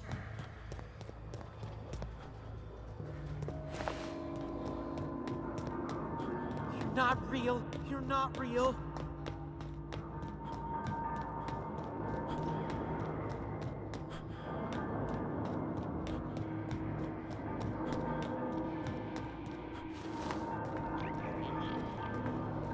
No, no, no, just leave me alone.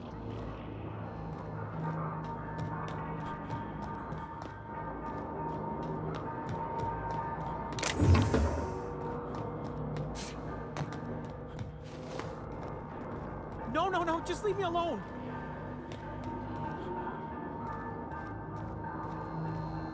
You're not real. You're not real. Get away from me, Phantom. Shoot, scram.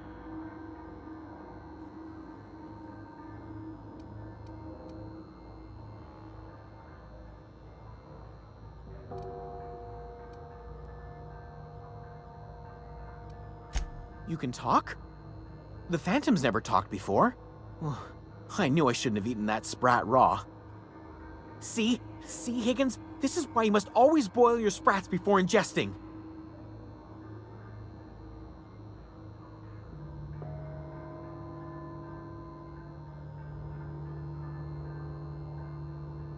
Of course. Sprats are an excellent source for my daily recommended intake of mercury. Chester D. Higgins. The D stands for definitely not insane. I use it as a reminder.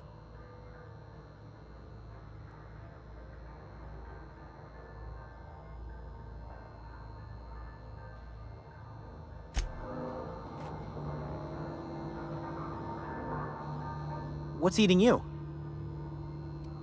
Oh, Higgins has been many things over the years. Sprat Wrangler, Saltuna Critic, Aetherwave Personality, Chairman of the Board, Galactic Defender, Sisty Pig Tycoon. I've come a long way for someone who started off as a simple engineer right here in this plant. I specialized in automechanicals, drones, sentries, repaired them, maintained, upgraded, did it all from my old workroom just over in the next section. Look, I don't want to fall into any trouble with the mechanicals. If they wise up to our plans, they will come for us. With prodding irons.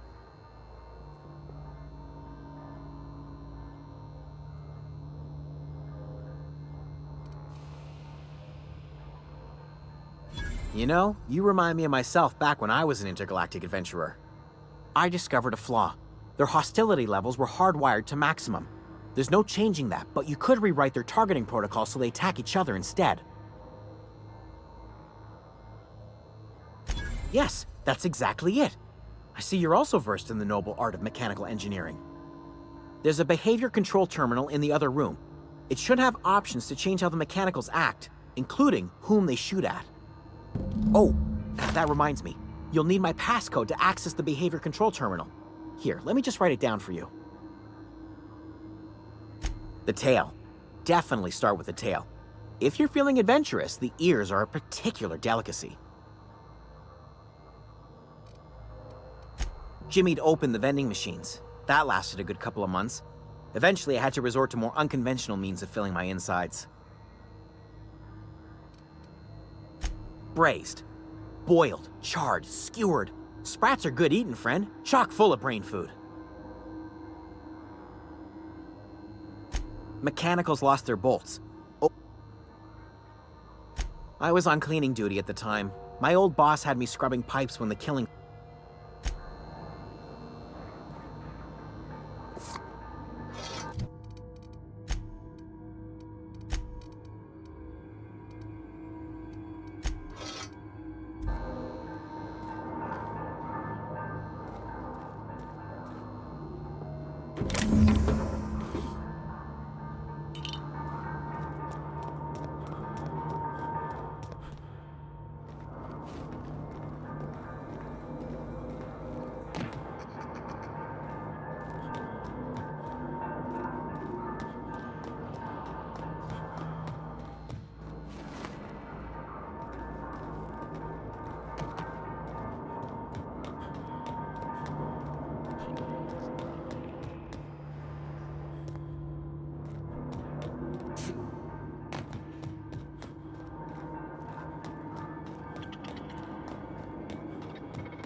Unexpected.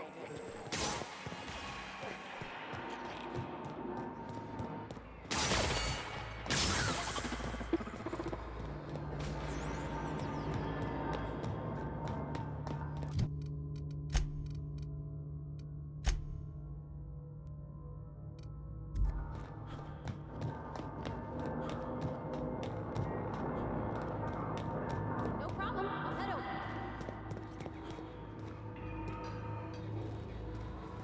Threat level.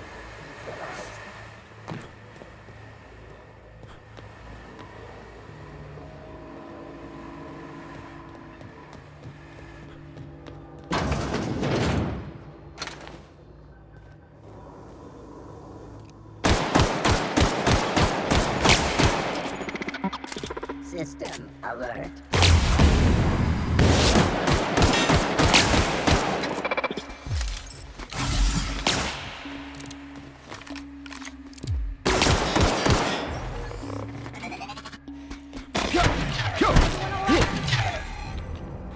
That's not possible. Moving.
sure what the ride is. Alls I know is decision's final.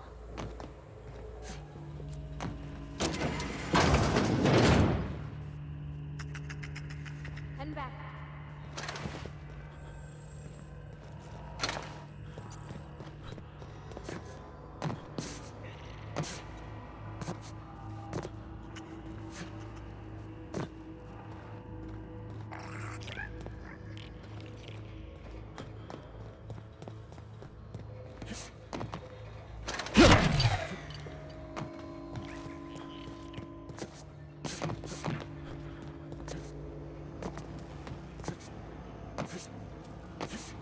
Once we do this, there's no going back. Hey, mister? Look, I know you want your power regulator and all, but I just gotta ask you. Do you understand what you're about to do? I don't think you should cut off Edgewater's power. I think it would be cruel. I'm sorry. That just sort of came out all at once. Edgewater's hurting. We've been losing workers year after year, and corporate hardly ever sends replacements. There's barely enough Saltuna to fill our bellies anymore. But the town's got some good people in it. Decent, hard-working folk just living their lives the only way they know how. They don't deserve to be punished.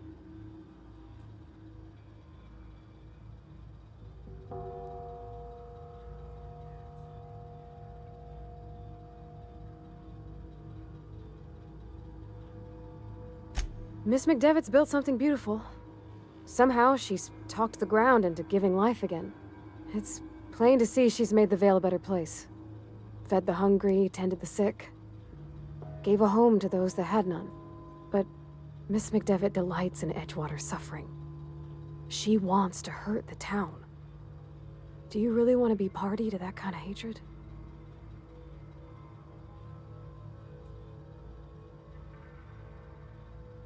Sorry, I didn't mean to babble on like that. I felt like I had to say something.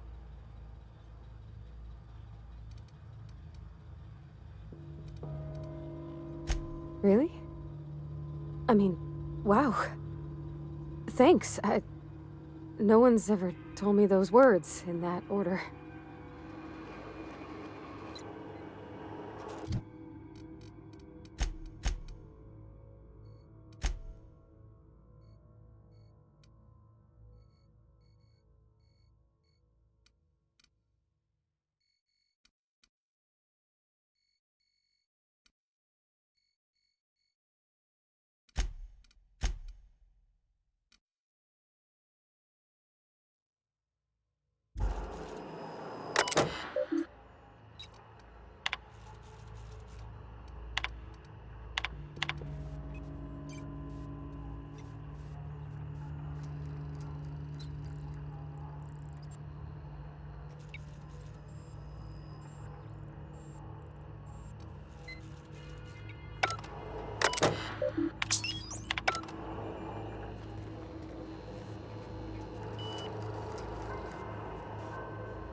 I'm glad the deserters are gonna be alright when they got power, but what about the town?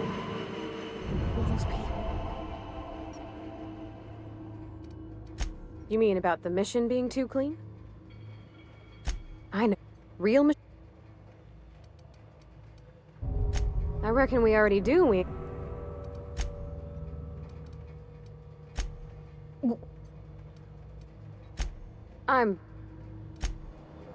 Yeah.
Is Reed hiding in there?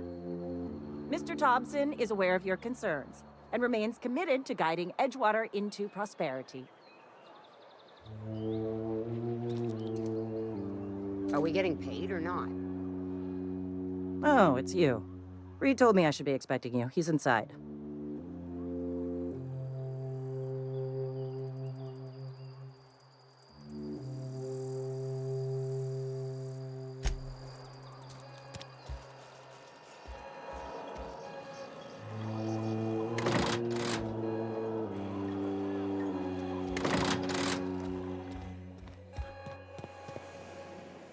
You picked a fine time to visit, stranger.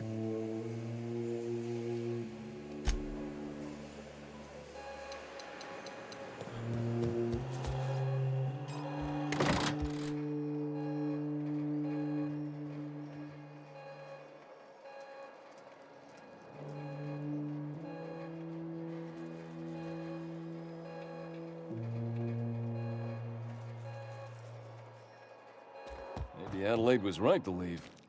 Desertion is a criminal offense.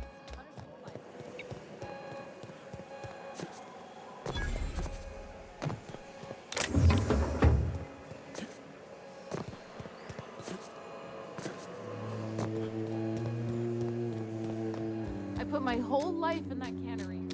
You must be very proud. Are we getting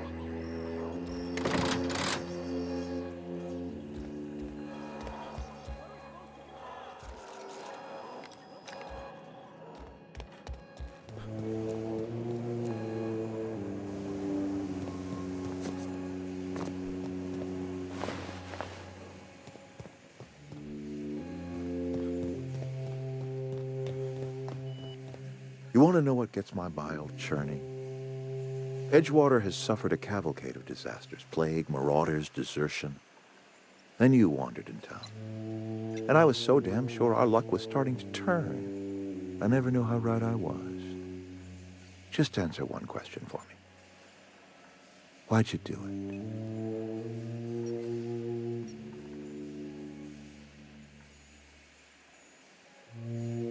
That power regulator is company property.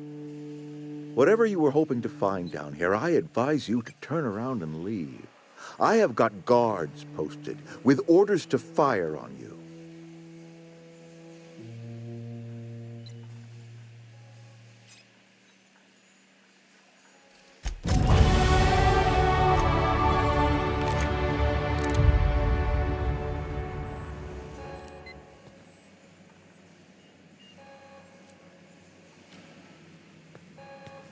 Sure.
Are we getting paid or not?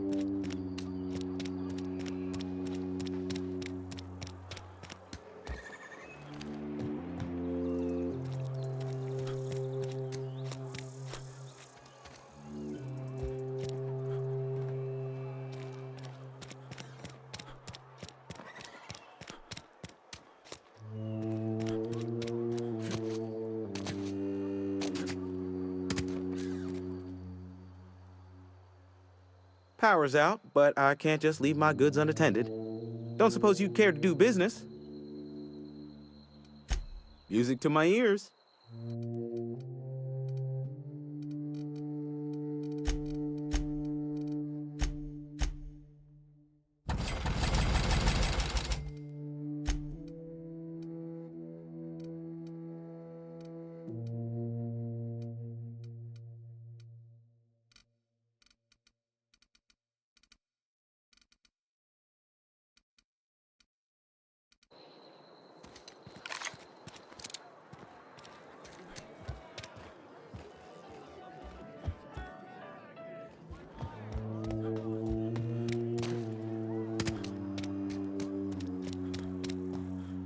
How am I supposed to file a report with the power dead?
Is Reed hiding in there? Mr. Thompson.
I can't possibly cut anyone's hair in the dark. Please,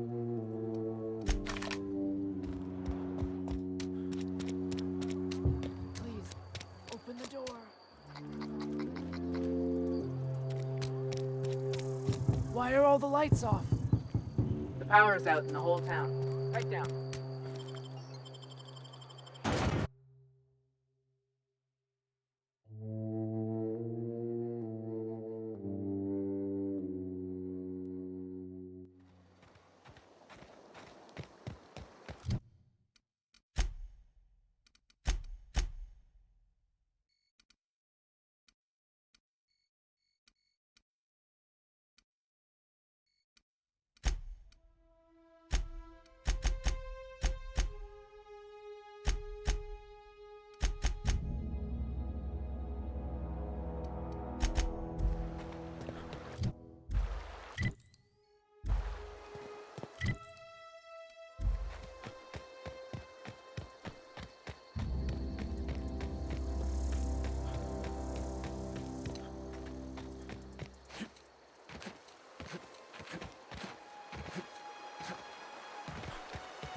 What is it?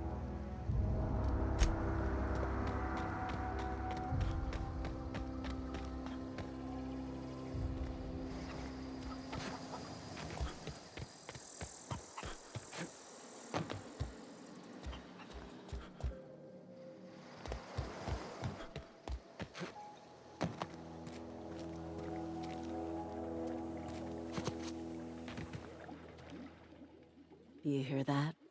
That low, pleasant hum of electricity? It whispers across the Vale like the winds of change.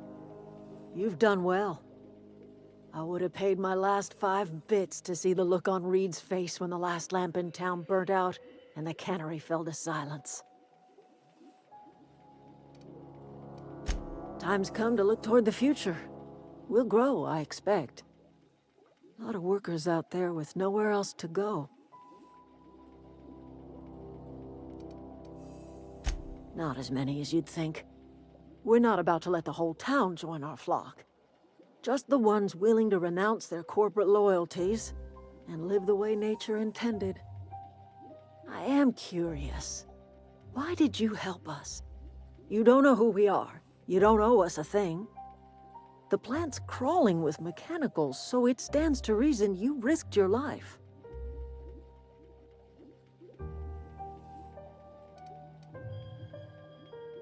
You're not quite like anyone else I've met. You haven't had your consciousness programmed by the board. You're welcome among us if you're ever so inclined. You are welcome here.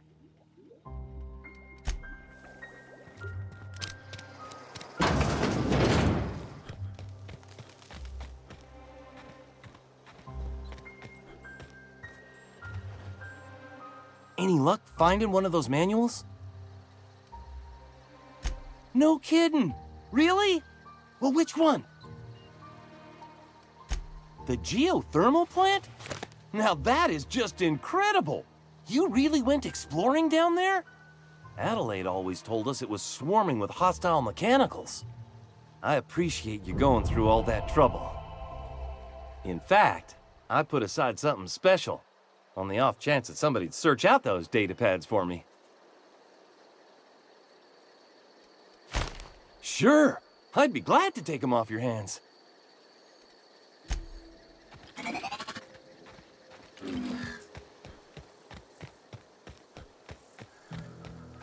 Where are we headed?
hiding?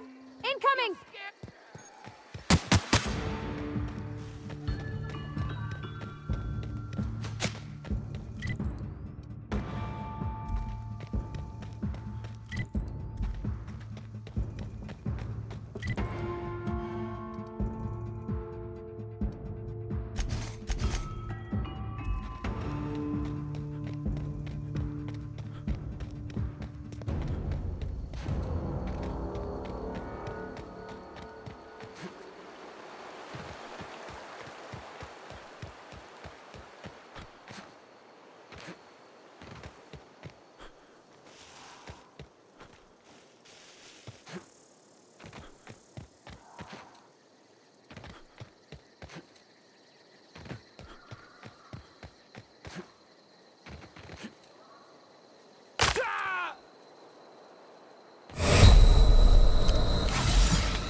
Come out and play!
If I'd been able to get out here, I so would have stripped this for parts.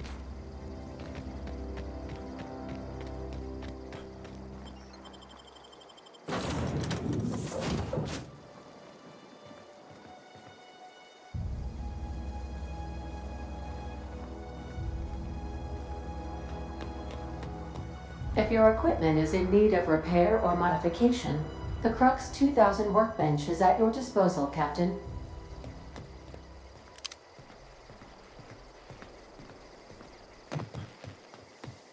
The ship's engines cannot be powered until a replacement regulator has been properly installed.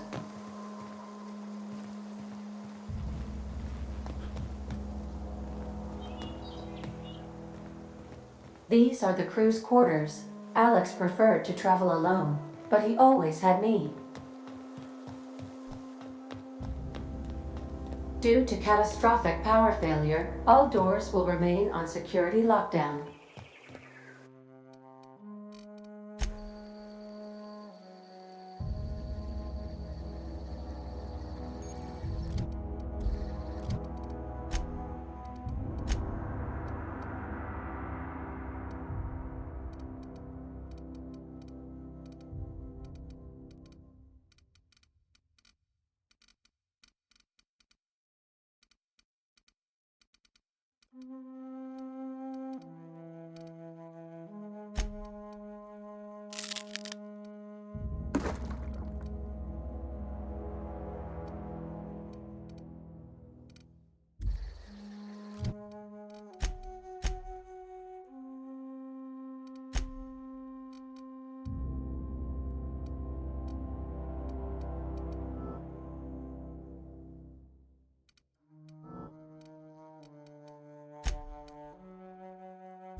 Hey, Miss Parvati. Come for a visit? Lovely to see you about, Miss Parvati. Things going all right, Silas? Been keeping him careful and true, miss. Best to ask her yourself. My dad's buried here. Silas watches over him when I can't leave the house. Oh. Well, thanks. Something I can do for you?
You want to know what gets my bile churning?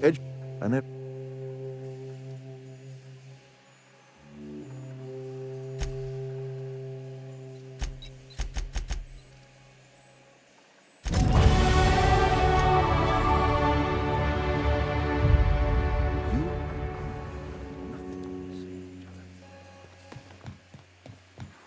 I'm going.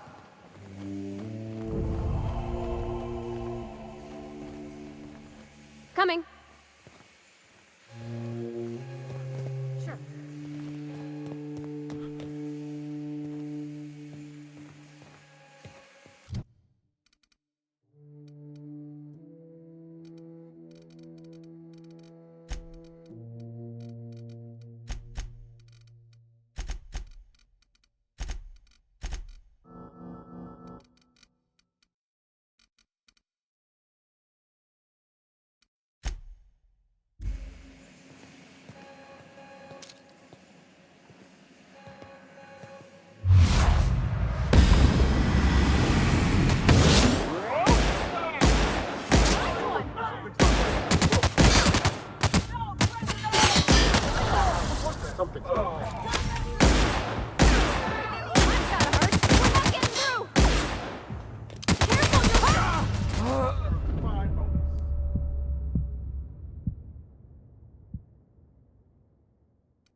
Sure.